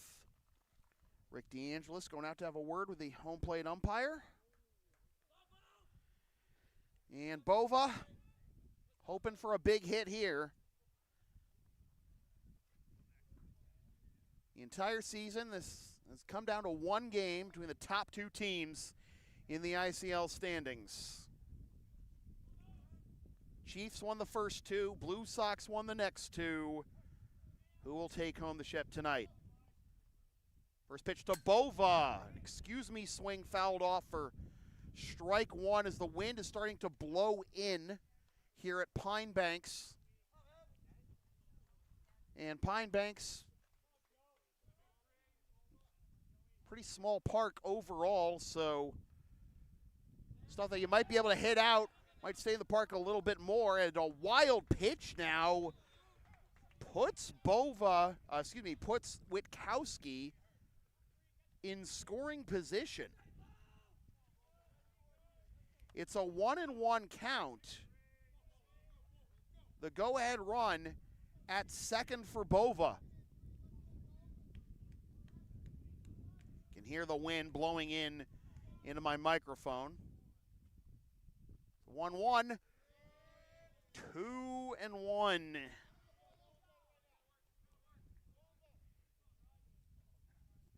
I've seen 1 error tonight by the Blue Sox, and you hope that doesn't come into play again with the wind.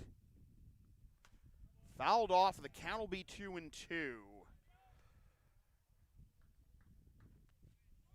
Again, any plays at first, I'm sorry, our camera angle is not the best to get both corner bases, but we'll let you know what happens.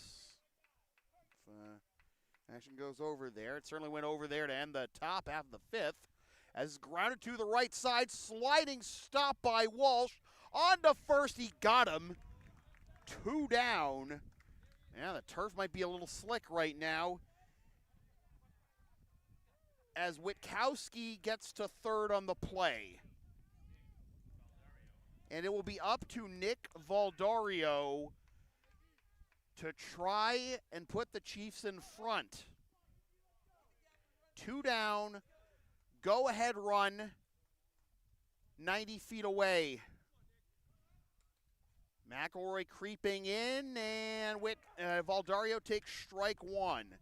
In the bottom of the 6th, it will be the middle third of the order due up for the Blue Sox. Alvarez Costello, and for the first time tonight, Nick Anderson. 1-1. A short backstop here may work in the Blue Sox favor in case something gets by Dushney.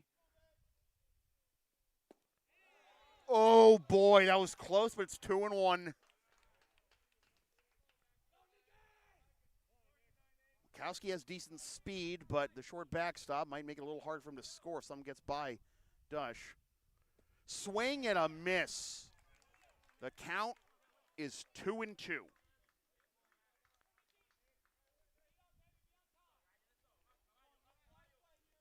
Valdario is 0 for 2.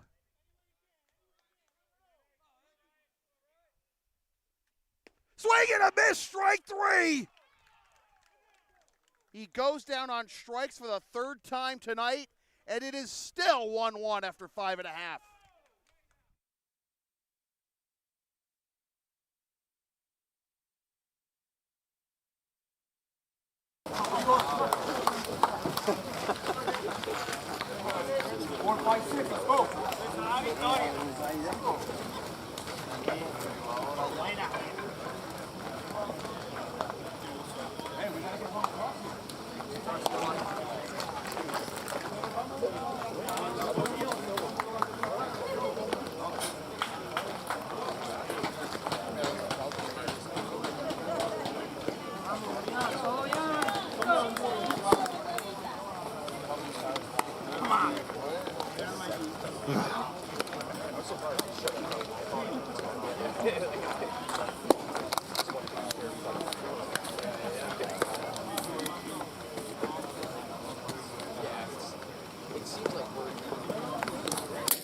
Bottom of the 6th, still 1-1, and Julian Alvarez to lead things off, to be followed by Jeff Costello and Nick Anderson.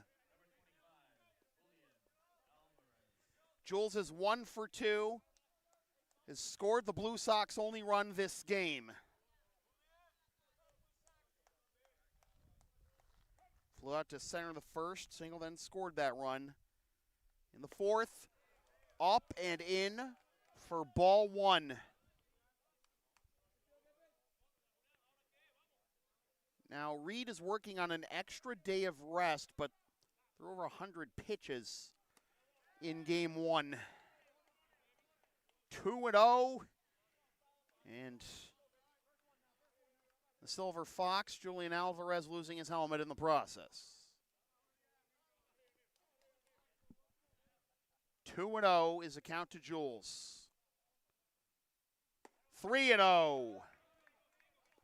I wonder, is a DH slot? Do you pinch run for him if he gets on? Do you want him in case we go deep? Once again, same song, second verse. Saw last inning. Oh, Alvarez. Well, hey, again, got to call time sometimes to get the pitcher out of his rhythm. 3-1. Reed with the pitch. 3-2. I mean, that was definitely closer to a strike than the last one. I don't know if I was thinking pitching the bat there, but it also looked like a pretty good pitch to hit. All right, 3-2 to Jules. Up and in, leadoff walk. And immediately the alarm bells sound for the Chiefs, and they'll get some action going in the bullpen. Well, no sign of a pinch runner yet for Jules. Again, only a 1-1 ball game. This is still tied. This continues. You want his bat up there again. Here's Costello. 2 for 2 with 2 singles. Jules bluffing off of first, and Costello going around for strike 1. So Alvarez aboard for the second time, representing the go-ahead run over there at first base. Reed comes set, and the 0-1 to Costello. Little dribbler to third, Payo on to first. It gets Alvarez into scoring position with 1 down.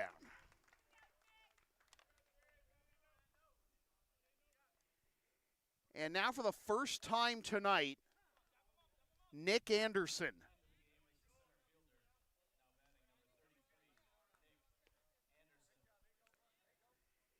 Anderson making his first appearance for the Blue Sox since Game 3 of the semis against the Expos, looking for his first hit of the postseason. 0 for 6 in those 3 games against Middlesex, comes up empty for strike 1. In the regular season, Anderson with a 1088 OPS, 2 doubles, 5 triples, 2 homers, 22 RBIs, and 11 of 13 in stolen bases. 1-1 is the count to Nick, with Alvarez in scoring position, representing the go-ahead run in the bottom of the 6th of Game 5, the decisive game of this championship series. 1-1 to Anderson as the rain resumes. 1-2.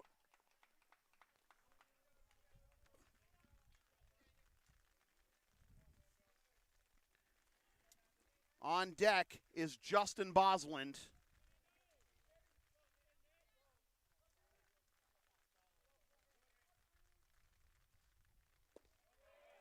Two and two.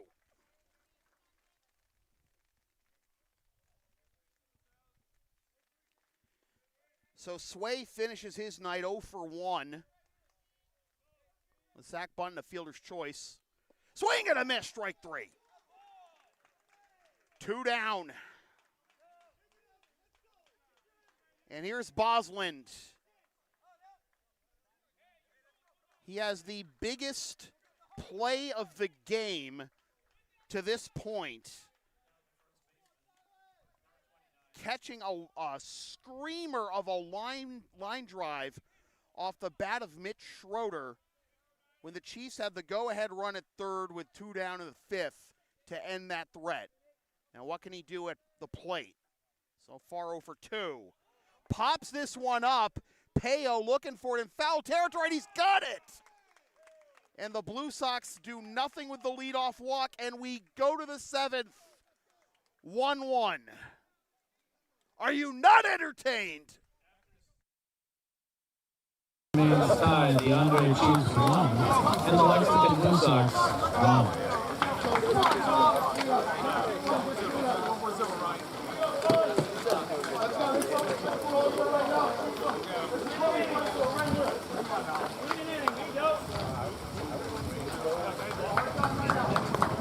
Right now.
on, easy here, baby. Let's go. Come on, 8.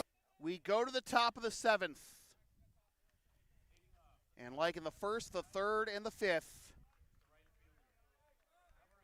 Juan Parra, Tyler Ferdinand, and Teddy Juba due up. Parra is 1 for 3. A single his last time up.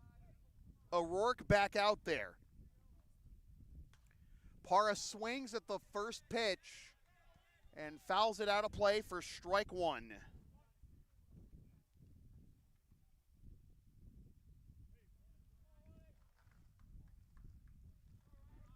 1-1 in the 7th of Game 5.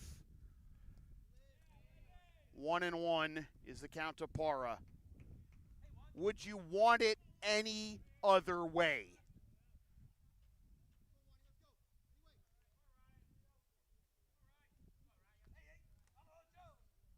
O'Rourke comes set, the 1-1. 2-1.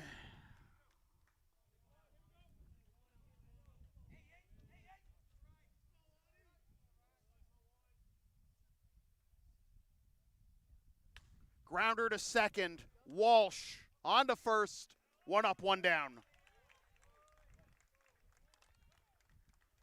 Parra is 1 for 4. Here's Ferdinand. He's 2 for 3 with a couple of singles, and his score was thus far the Chiefs' only run. It was all the way back in the 3rd.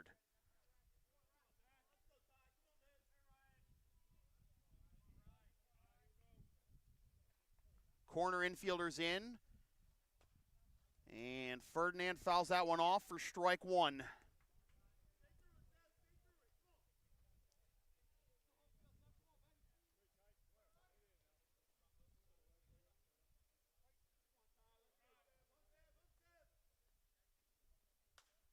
Pop foul out of play. 0-2. Ferdinand had started in the outfield the first couple of games of this series. Came in last night at second base after Reed was injured. Oh boy, 1-2. That did look outside, but when you make that good a pitch, you want the call regardless. 1-2. Came in after Reed pulled up lame running out a ground ball last night, and Reed not in the Miles Reed, that is, not in the lineup tonight. Swing and a miss, but it gets away from Dusty, and Ferdinand's speed is going to allow him to reach.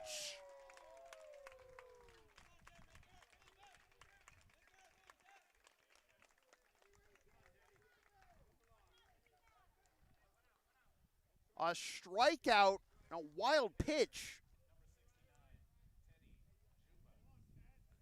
Put the go-ahead run at first with 1 out in the 7th. And here's Juba.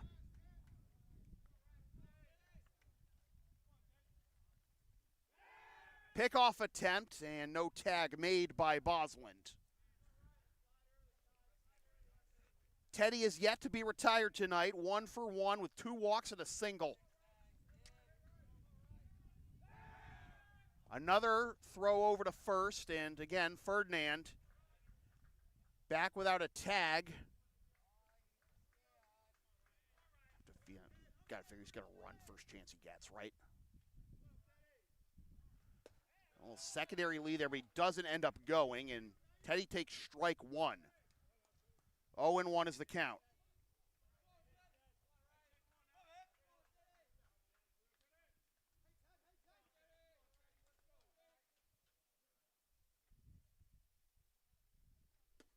Up and in.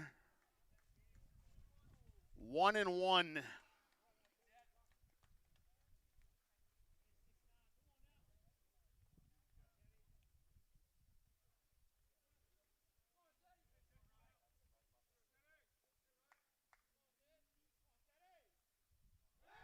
Pickoff, not there.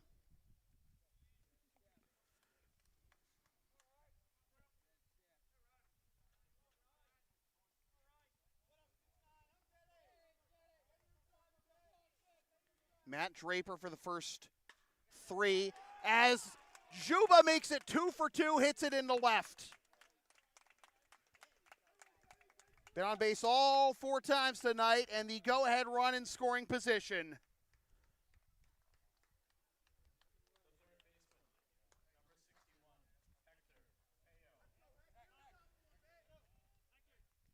My mistake, it was Draper for the first 4. Then he allowed the leadoff single to par in the 5th, and it's been O'Rourke ever since. But now, with the glut of righties coming up, they're still going to trust Rhino. Peo is 0 for 3, but has driven in the only Chiefs run, and he takes strike 1.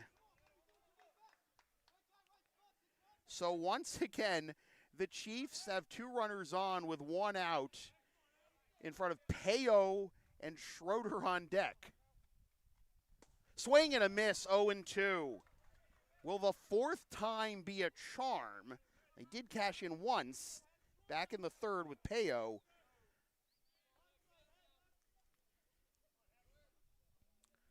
Oh and 2 the count with Ferdinand at second and Juba at first. O'Rourke looks at second and delivers. Popped up, foul out of play. Remains 0-2. Between the storylines and the matchups and the performances these teams have put in this season and postseason, really anyone could come up, could be, the most poetic person, the most fitting person to be the hero in this game. Still 0-2 to Hector. Rhino delivers. Pot foul out of play again.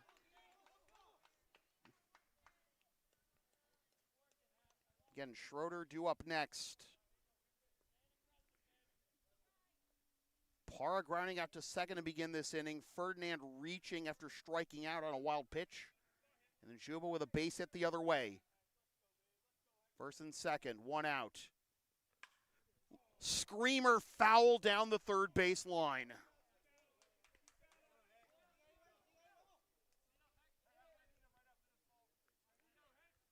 Oh and 2, still the count to Peo.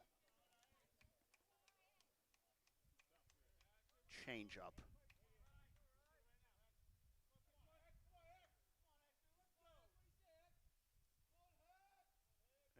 We'll have to wait.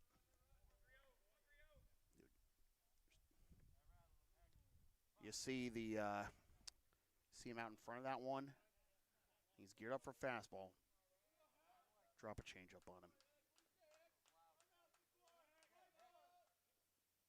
Swing and a miss! 2 down. And here's another example of the poetry of baseball potentially unfolding in front of you. Former Blue Sox Mitchell Schroeder, who's been awesome in abbreviated action with the Chiefs this season, regular and post, 0 for 3 tonight. We can erase that with 1 hit right here. High for ball 1, 1-0. In the bottom of the 7th, the Blue Sox will have Dushney, Walsh, and McElroy due up. 1-0 is the count to Schroeder. 2-0 is the count to Schroeder, and O'Rourke cannot believe it.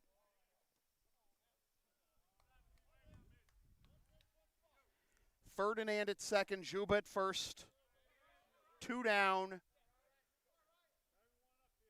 Decisive Game 5 of this ICL Championship Series. 3-0 is the count. Andrew Caulfield is due up next.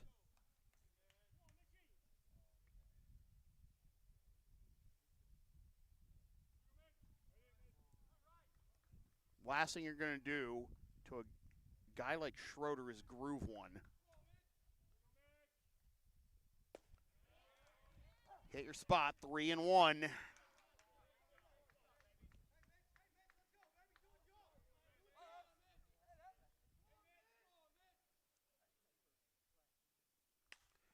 Fly ball into left field. Leonard's got it. We go to the bottom of the 7th, and the Blue Sox could potentially walk it off. 1-1 after 6.5.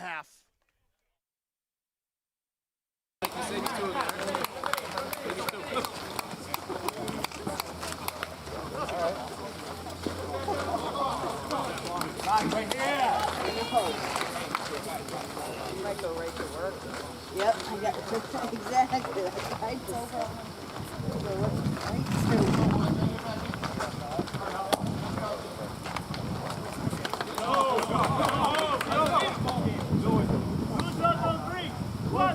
Blue Sox!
I repeat, are you not entertained? Bottom of the 7th, 8-9-1 due up for the Blue Sox. Winner take all, Game 5 of the Intercity League Championship Series. Max Dushny to lead things off. Silas Reed back out there for his 7th inning of work. Swing at the first pitch. Peyo's got it. On to first. 1 up, 1 down.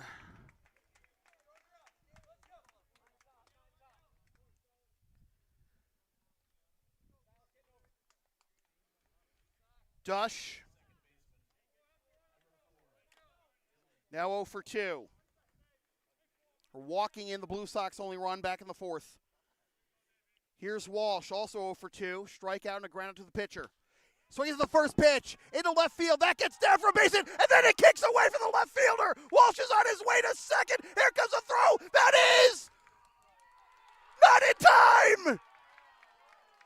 Winning run in scoring position.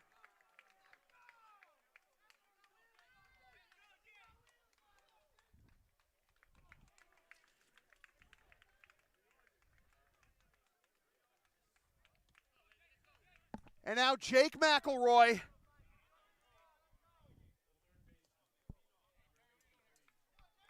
Man, Ben Leonard's due up next. He's a lefty, but would you ever consider walking McElroy here to set up the double play?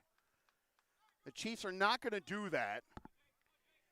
McElroy is 0 for 3 tonight for what it's worth. Oh, boy. As long as you're swinging at the first pitch, that is one to crush there. Breaking ball over the heart of the plate, but it is strike 1 taken.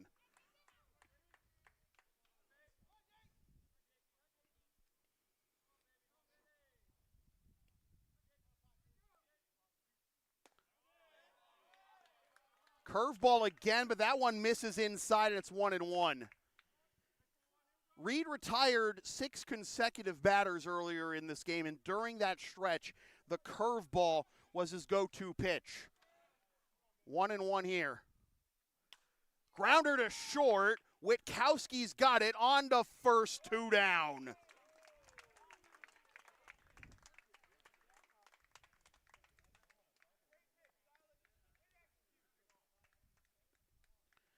So McElroy is now 0 for 4. And Ben Leonard with 2 down. Will he be the hero, or will we go to extras?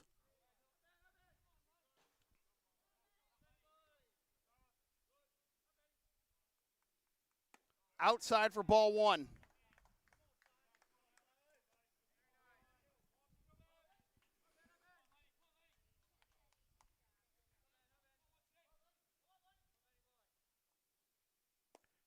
Two and 0.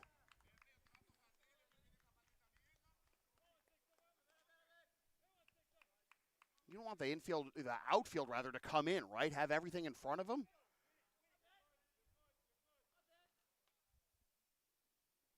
Popped up, but that's going to get foul and out of play behind us.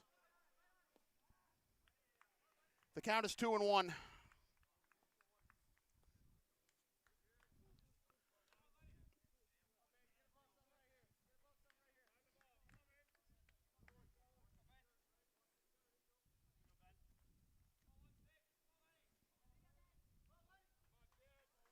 Leonard is 1 for 3. Single all the way back in the first. Oh, just missed inside. Chiefs thought that was strike 2. Instead, it is 3-1 with Anderson Jimenez due up next.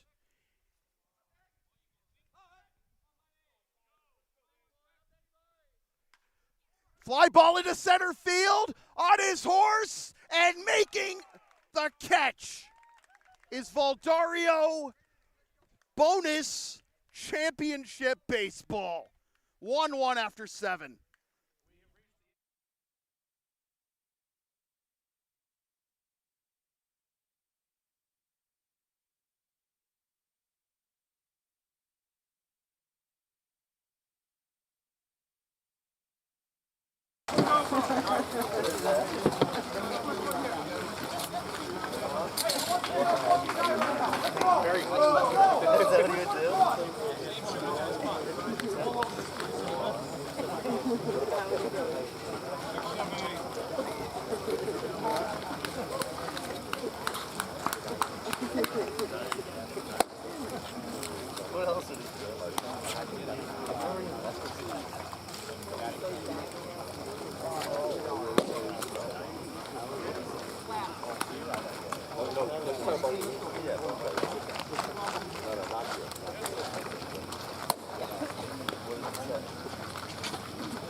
I don't know how much more this could take. Can I plug you No, I have it. Yeah. Okay, all good. Then I just want I'll carry this stuff out. Come on, Caulfield, working at that for me, 4-7. Let's go. Leading off for the Chiefs, the designated hitter, number 47. We go to extras.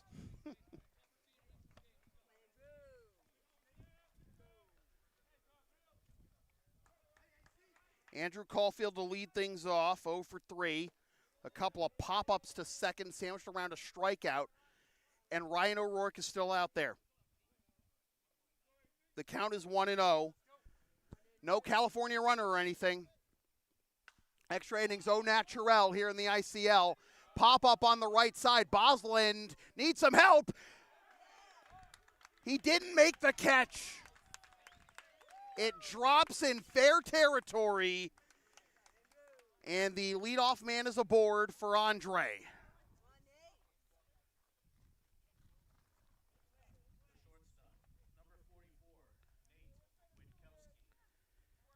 Witkowski is 1 for 2. Pop up to second, single, and a hit by pitch.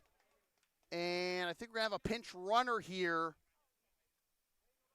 at first base for Caulfield. That is exactly what is going on. Nolan Lopes will put his pearly white helmet on and pinch run for Caulfield.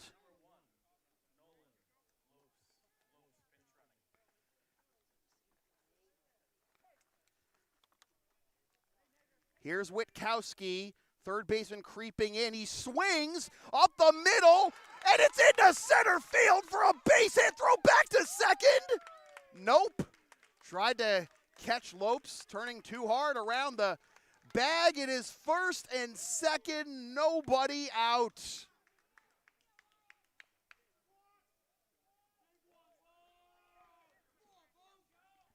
McGowan going out to have a word with the Blue Sox infield.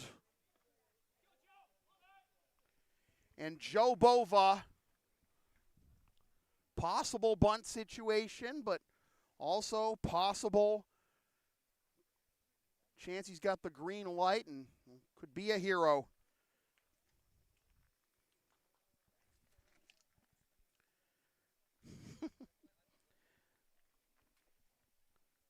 Flashbacks again to Game 3 of the 2015 Intercity League Championship Series, although obviously not nearly as high scoring.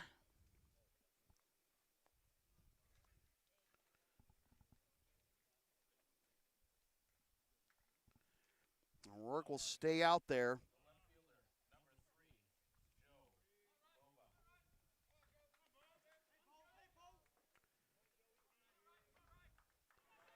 Blue Sox and Chiefs last played a postseason game in the ICL Championship Series, an extra innings game rather, in the Championship Series, Game 3, 2015. Bova is ahead in the count, 1-0. And he's ahead 2-0. The left-on-left matchup. You have O'Rourke out there, but I have to figure, maybe at the end of his rope, he gets the outer edge, 2-1. Bova is 0 for 3. He reached on an error back in the second and then popped up to short and grounded out to second. Grounds this one to second. Walsh goes to second for one, on to first. Throw will not be made in a hard slide, and Jimenez limping a little bit with runners at the corners now and one down. Rick DeAngelis going out. Is he just going to check on Jimenez? Or is he also going to come get O'Rourke? Bova reaches on a fielder's choice. Lopes now to third.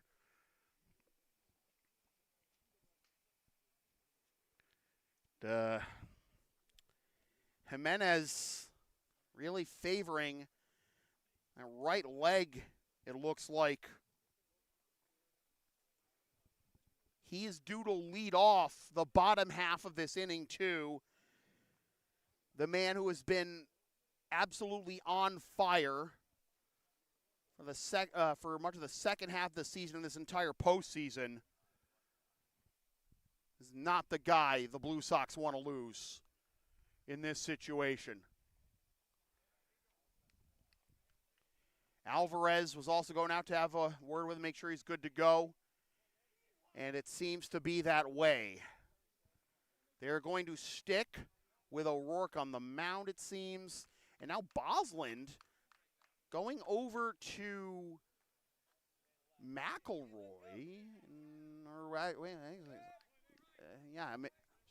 Is Anderson? Yeah, Anderson's still out there. Just a lot of conversations here. This pivotal moment. Game 5, every moment a pivotal moment, truth be told. Valdario 0 for 3. He's going to bunt, and he's got it down perfectly. Here's a threat play at the plate. He's safe. He is safe, and the Chiefs lead.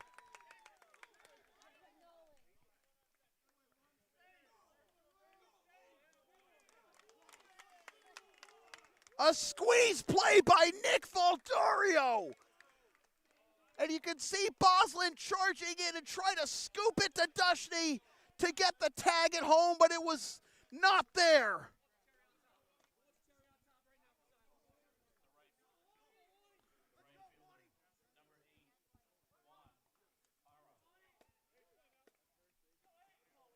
Nolan Lopes scores underneath the tag. First and second. And the Chiefs lead 2-1. And now here's Para. Justin Boslin nearly with his second miraculous defensive play of this game. Para swings at the first one, pops it up into foul territory. Boslin caught it! And imagine if he had made the play at home on the last one. Against the rail, Para pops up to Boslin, 2 down.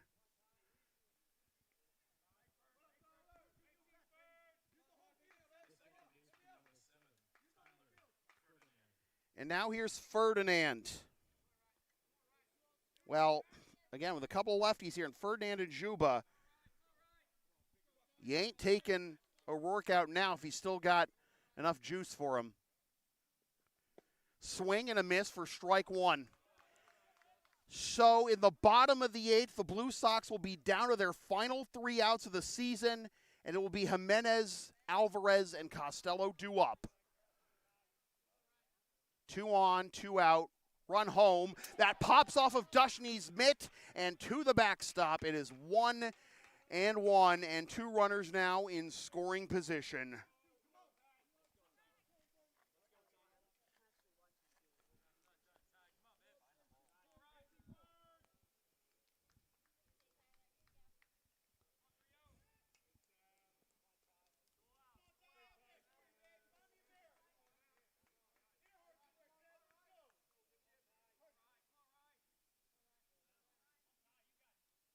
One and one is the count to Ferdinand, who grounds this one to the right side.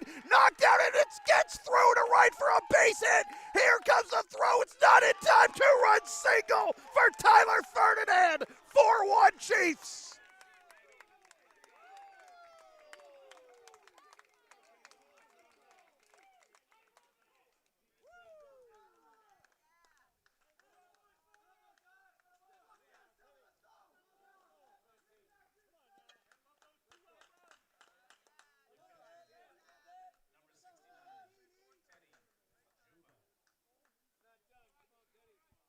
O'Rourke stays in the game to face Juba, who has not been retired tonight.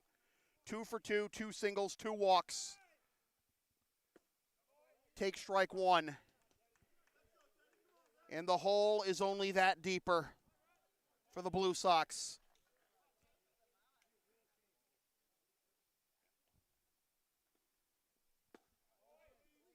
One and one.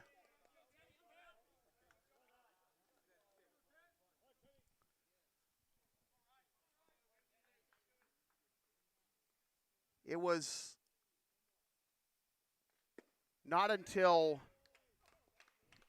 very late in the season that the Blue Sox had overcome more than a 1-run deficit for the first time. If this game is going to continue, they're going to need to score 3 minimum. It is 2-2. They're going to have one of their biggest comebacks of the year in their last chance of the year. They've already come back from a 2-0 deficit in this series to level it at 2. Off the end of the bat, slow roller to Jimenez, throw to first. Oh no, it's not there because the first baseman dropped it. The throw back to third, everybody is safe. The initial call, the throw did beat Juba, but Boslin did not secure the ball, and the umpire correctly overruled himself because he saw that Boslin did not secure the throw. Otherwise, Teddy was out. Instead, runners at the corners, and that is the end of the night for Ryan O'Rourke.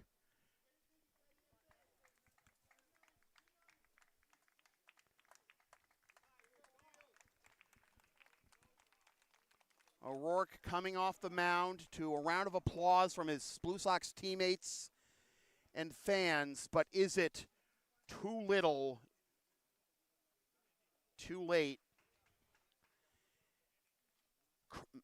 Chris Wannett is going to take over on the mound, and what an effort by Ryan O'Rourke.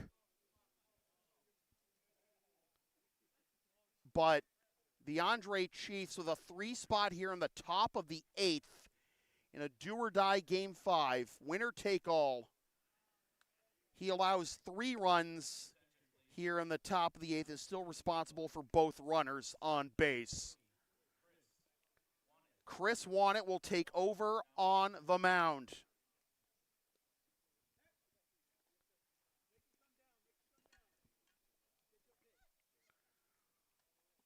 Wannett is making his 3rd appearance of the postseason.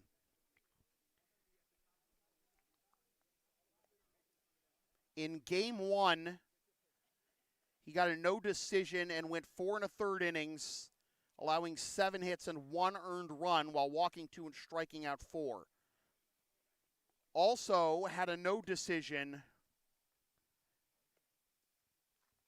in the Game 3 win against the Expos, going 4 innings, allowing 5 hits, 4 earned runs, no walks, and 3 strikeouts while surrendering 1 home run.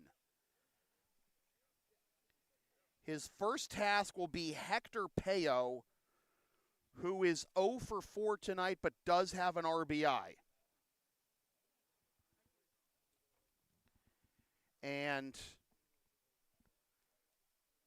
something a bit more concerning, I think, right now for the Lexington Blue Sox over here on the left side of the infield. Trying to get a view of what's going on. Did not.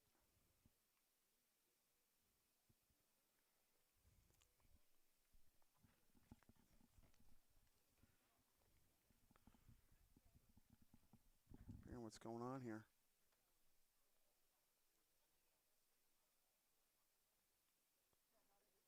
Is that Jimenez down? Is he down? Is he hurt? Or is it just one of his cleats? What's going on here? Well, Jimenez already got roughed up earlier in the inning. A hard slide, and he said he was good to go. And well, he's pulling up his sock again, and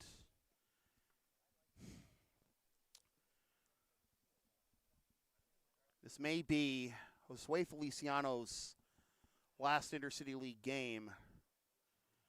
But the grit and determination and heart shown and leadership shown by Jimenez all season long makes him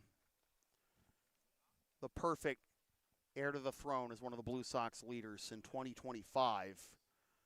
Staying in there, not giving up, even with a 3-run deficit in extra innings of a winner-take-all game in the championship series. Payo, again, to face Wannett.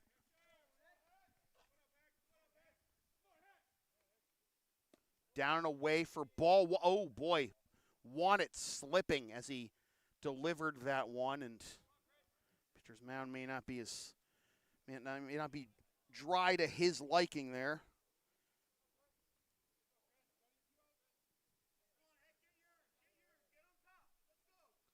Wannett with a look at first. And the pitch. Grounder to Jimenez. Kicks off of him. And everyone is safe. Baseball is a cruel, cruel game. And it kicked off of Jimenez. It looked like maybe he might be able to follow the ball to second and get the force there to end the inning, but it was not to be, and it was 5-1. Ferdinand scores. Payo reaches. Here's Schroeder, the ninth man to bat in the inning. 1-0.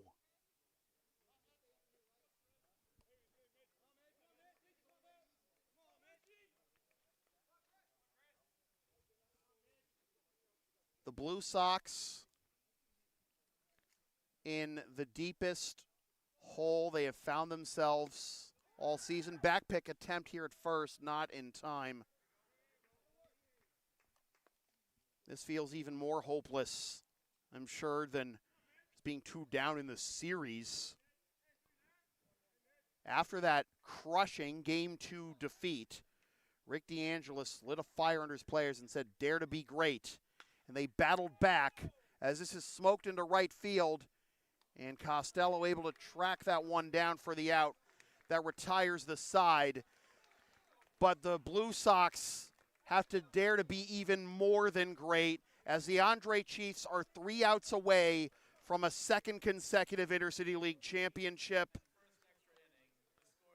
5-1 going to the bottom of the 8th. I need a 0 right now. No business going in right now. No business one. I'll take it. Come on. We're good at bat, pass it on. Good at bat, pass it on. Come here right now. Once we're done, once we're done. Come here. Come here. Quick. Number 4, let's go. Come here. Come here, come here, come here. Hey.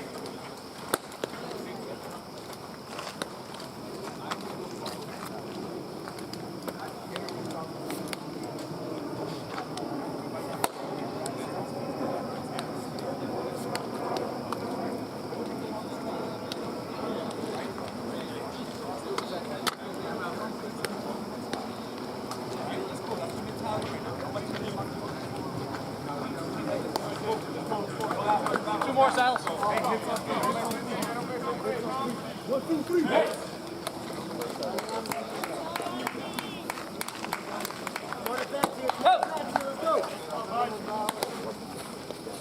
Come on, Andy. Come on, Andy.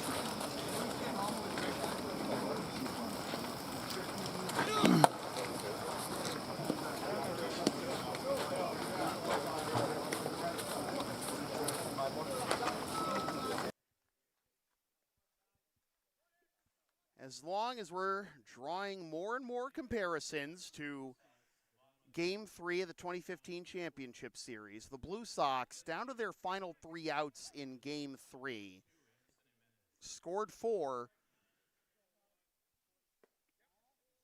to tie it and force extras. Mike Hart with that home run, and he told me he blacked out on running the bases. Jimenez fouls this one off. It is 1-1, and Reed is still out there. AJ 0 for 2 with a walk. You're going to need another 4 spot here to prolong this game. Curveball misses high, 2-1. Jimenez, despite allowing the potential championship winning run to get into scoring position in the 7th, got out of that one unscathed. His offense rewarded him handsomely. And now the Chiefs are 3 defensive outs away, 3 outs away here in the bottom of the 8th from a second consecutive championship. 2-2. Got him! 1 down. 6 strikeout for Reed. And now here's Alvarez. The Blue Sox, before taking at bat this inning, saying to each other, get on base, pass the baton, keep the line moving. But the leadoff man being retired undermines that cause considerably.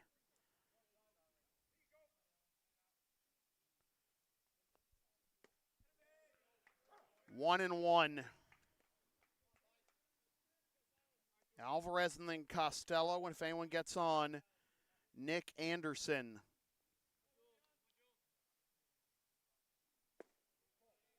Two and one. Feels like Reed is just spamming curveball right now.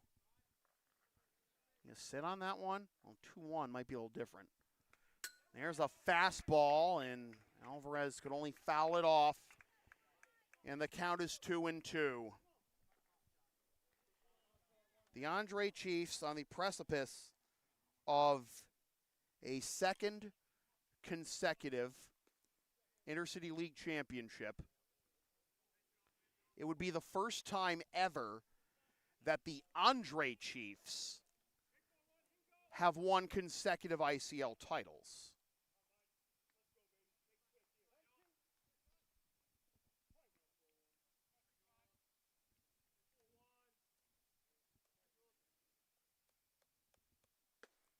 Just high for ball 3 to fill the count.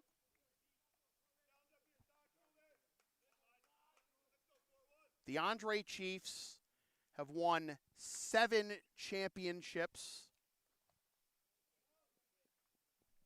Gets out of play. The first dating back to 1990.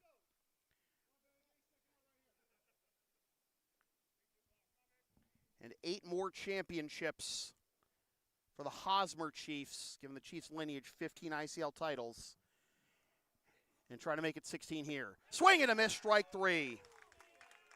The Blue Sox, their unprecedented string of success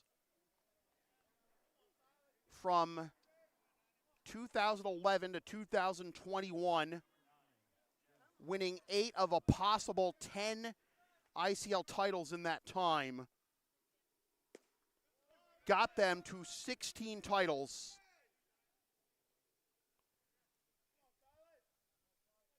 Surpassing the Chiefs' franchise record. The Chiefs winning last year got them to 15, and now looking to pull even. If you're looking for the amateur baseball equivalent of the Lakers and the Celtics, this is it. Fouled off by Costello, 1-2. And Teddy Juba might be on the bottom of another dog pile in a handful of minutes. You brought it upon yourself, Teddy. Speak it into existence. 2-2.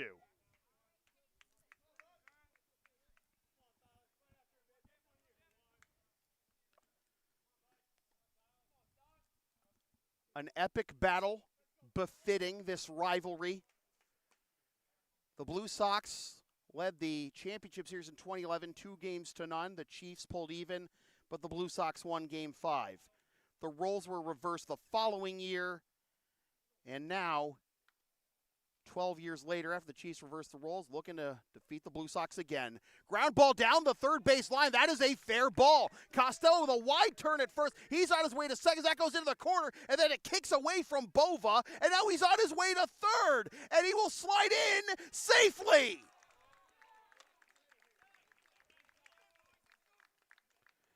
A 2-out triple to prolong the inning, the game, and the season for Jeff Costello. His third hit of the night. He is 3 for 4, and that is the first extra base hit of the night for either side.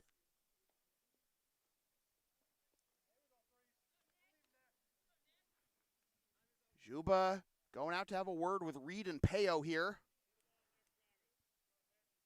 Nick Anderson about to take his second AB of the game.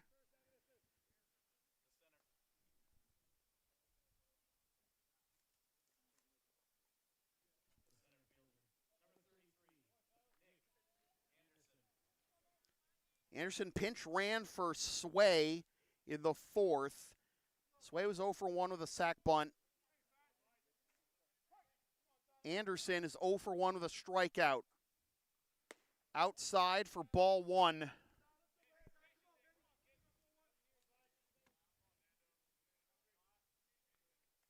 Costello at third after the 2-out, 2-strike triple. And now Anderson ahead in the count, 2-0. Anderson, the Blue Sox best player offensively in the regular season, still looking for his first hit of the postseason. Popped up, but that's going to get foul. And close us. Look out, guys, to my right. 2-1.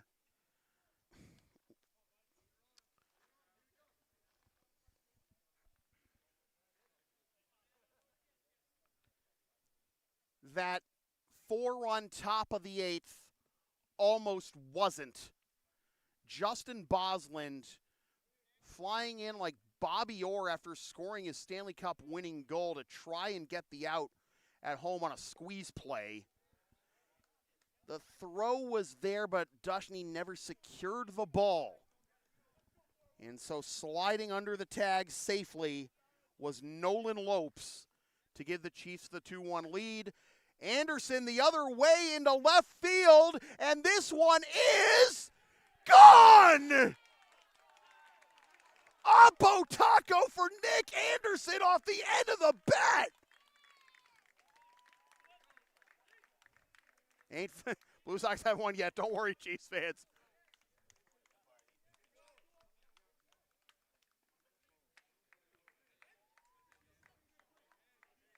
The first 2 extra base hits of the night for the Lexington Blue Sox come down to their final out and down 4 runs. It is now our first home run of the postseason, right? Yeah. The first home run of the postseason for the Blue Sox. Nick Anderson's first hit of the postseason. That will force a change for the Chiefs.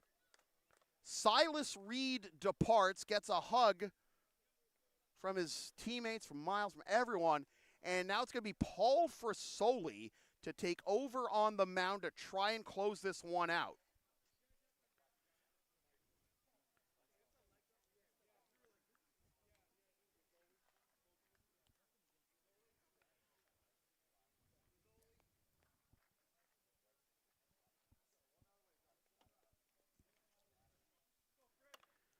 And there's going to be a pinch hitter here for Justin Bosland. Dom Gabardi grabbed a bat.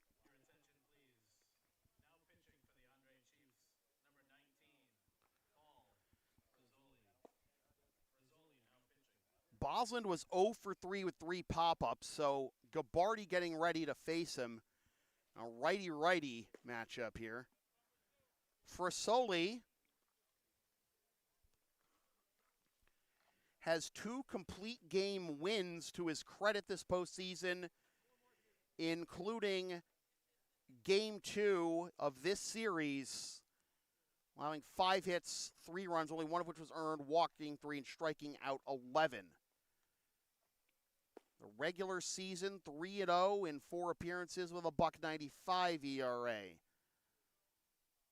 In his career, in the postseason, 1.88 ERA in 10 innings.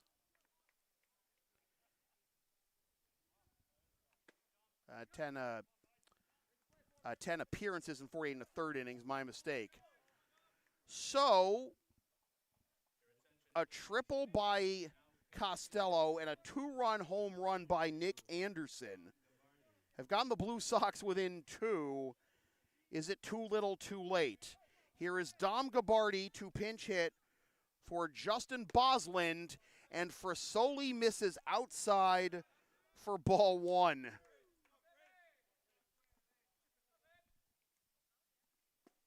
Two and 0.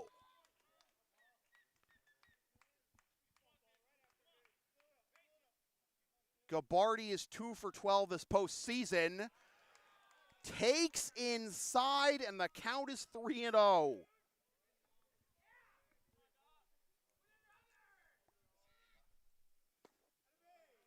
Three and 1.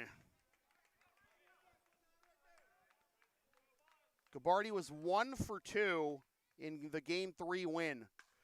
Hits this one into center field. Back goes Valdorio to the wall, reaches up. That is gone! Back-to-back home runs! This is a 1-run game!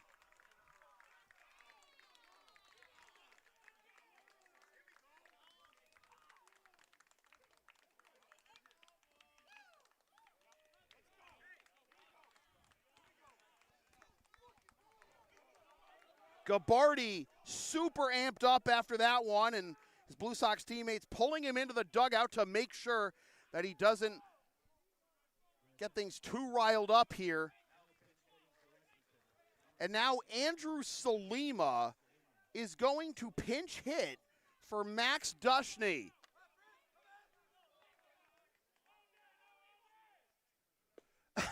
Trying to tie the game with that swing. You can see where his mind's at. It is 0-1.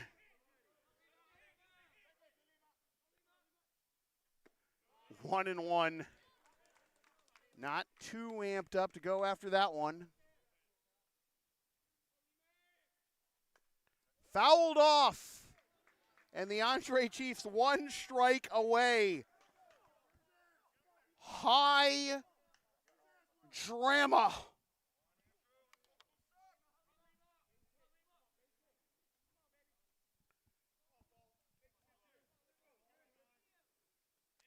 Teddy needs a moment to get the dirt out of his eyes.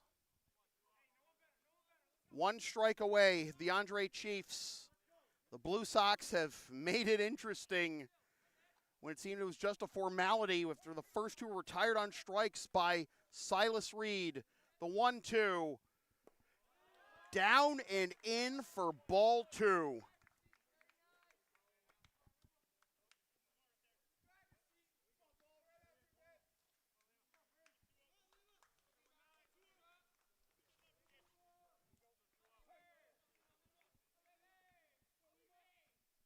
Three and 2.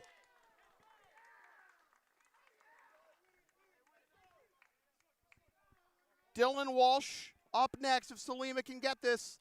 Swing and a miss! Strike 3! The Andre Chiefs have won back-to-back ICL titles and have pulled even in the all-time count with the Lexington Blue Sox with their 16th championship in a Game 5 and a series befitting this epic rivalry. Let's fucking go.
Huge for Andre, yep.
From Pine Banks Park, the Andre Chiefs 5, excuse me.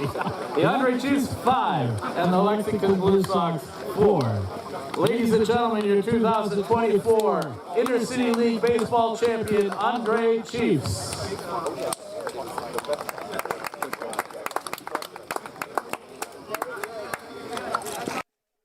2 years ago during the Boston Park League Championship Series, Sam Finn and I had an exchange that went approximately like this during a similar absurd comeback. What is this game? It's baseball. I know. And baseball is better than anything or anyone you will ever like. Except for you, Katrina.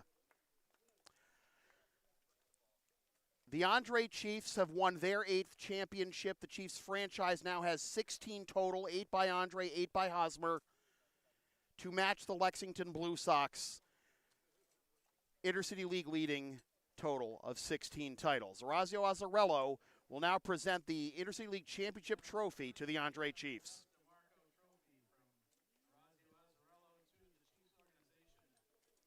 Anthony Perry accepting the trophy, and time to break out a little bit of the bubbly for the Andre Chiefs. An epic battle, again, worthy of this rivalry. In the end, Rick DeAngelis and Chuck Andre will always be friends, and these two teams respect each other for their competitiveness in the game of baseball, but ain't no friends on the diamond until the final out is recorded. And the Andre Chiefs, for the first time, again, the Andre Chiefs win consecutive ICL titles. The Hosmer Chiefs won 4 in a row at one point. 5-4 your final score in 8 innings. The Blue Sox making it interesting with their first 3 extra base hits of the game, all coming down to their final out. Jeff Costello with a triple, Nick Anderson with a home run, Dom Gabardi with a home run. The first 2 home runs of the postseason for the Blue Sox. Yes, Bruce? Yeah, oh yeah, and those were the first 3 extra base hits other than doubles of the postseason as well. Bruce pointed that out to me. Yeah. First triple, first 2 home runs, but it was not enough in the end. And the Andre Chiefs win this best-of-5 Intercity League Championship Series 3-2, and these teams needed every game and every single inning and then some to find out who was the best. There's only ever been one team since 2006 that has led the league in both ERA and batting average, but failed to win the Intercity League Championship, and that was the Lexington Blue Sox in 2012. The Andre Chiefs were this close to being the second, but a 4 spot in the top of the 8th, and Paul Frasoli warding off the Blue Sox last gasp rally, striking out Solima on a 3-2 pitch after 3 runs on the previous 3 hits. Give the Chiefs the win. Silas Reed gets the win. Ryan O'Rourke gets the loss. Paul Frasoli gets the save. Jeff Costello, 3 for 4 with a triple, an RBI, and a run scored. Teddy Juba just could not be retired. He got on base all 5 times tonight and just kept getting on base almost every plate appearance this series, as Thaddeus does, that's for sure. And the fatal blow in the end, Ferdinand ends up scoring what proves to be the championship winning run. The 4th of that 4-run 8th to make it 5-1 at the time. But Nolan Lopes scoring on a squeeze play that Justin Boslin nearly made a heroic save to potentially get the out, but it was not to be. And that was it. The Andre Chiefs win this series 5-4, win this game 5-4, and win this Intercity League Championship Series 3-2. And this will mark just the 3rd span of 3 years in which the Lexington Blue Sox have not won an Intercity League title. It is Josue Feliciano's last Intercity League game. I'm sure he didn't want to see it end without a ring, but the grit and heart and determination that you've seen from some of the youngsters, especially as the season wore on, you know this team is in good hands in 2025 and beyond. Thanks for watching this presentation of Lexington Blue Sox Baseball here on the Blue Sox Baseball Network on YouTube. Don't forget to like, share, and subscribe, and follow and support the Blue Sox and the Intercity League all season long on this channel, intercityleaguebaseball.com, and on the Burb, the Book, and the Gram. Once again, the final score from Pine Banks on the Malden-Melrose line.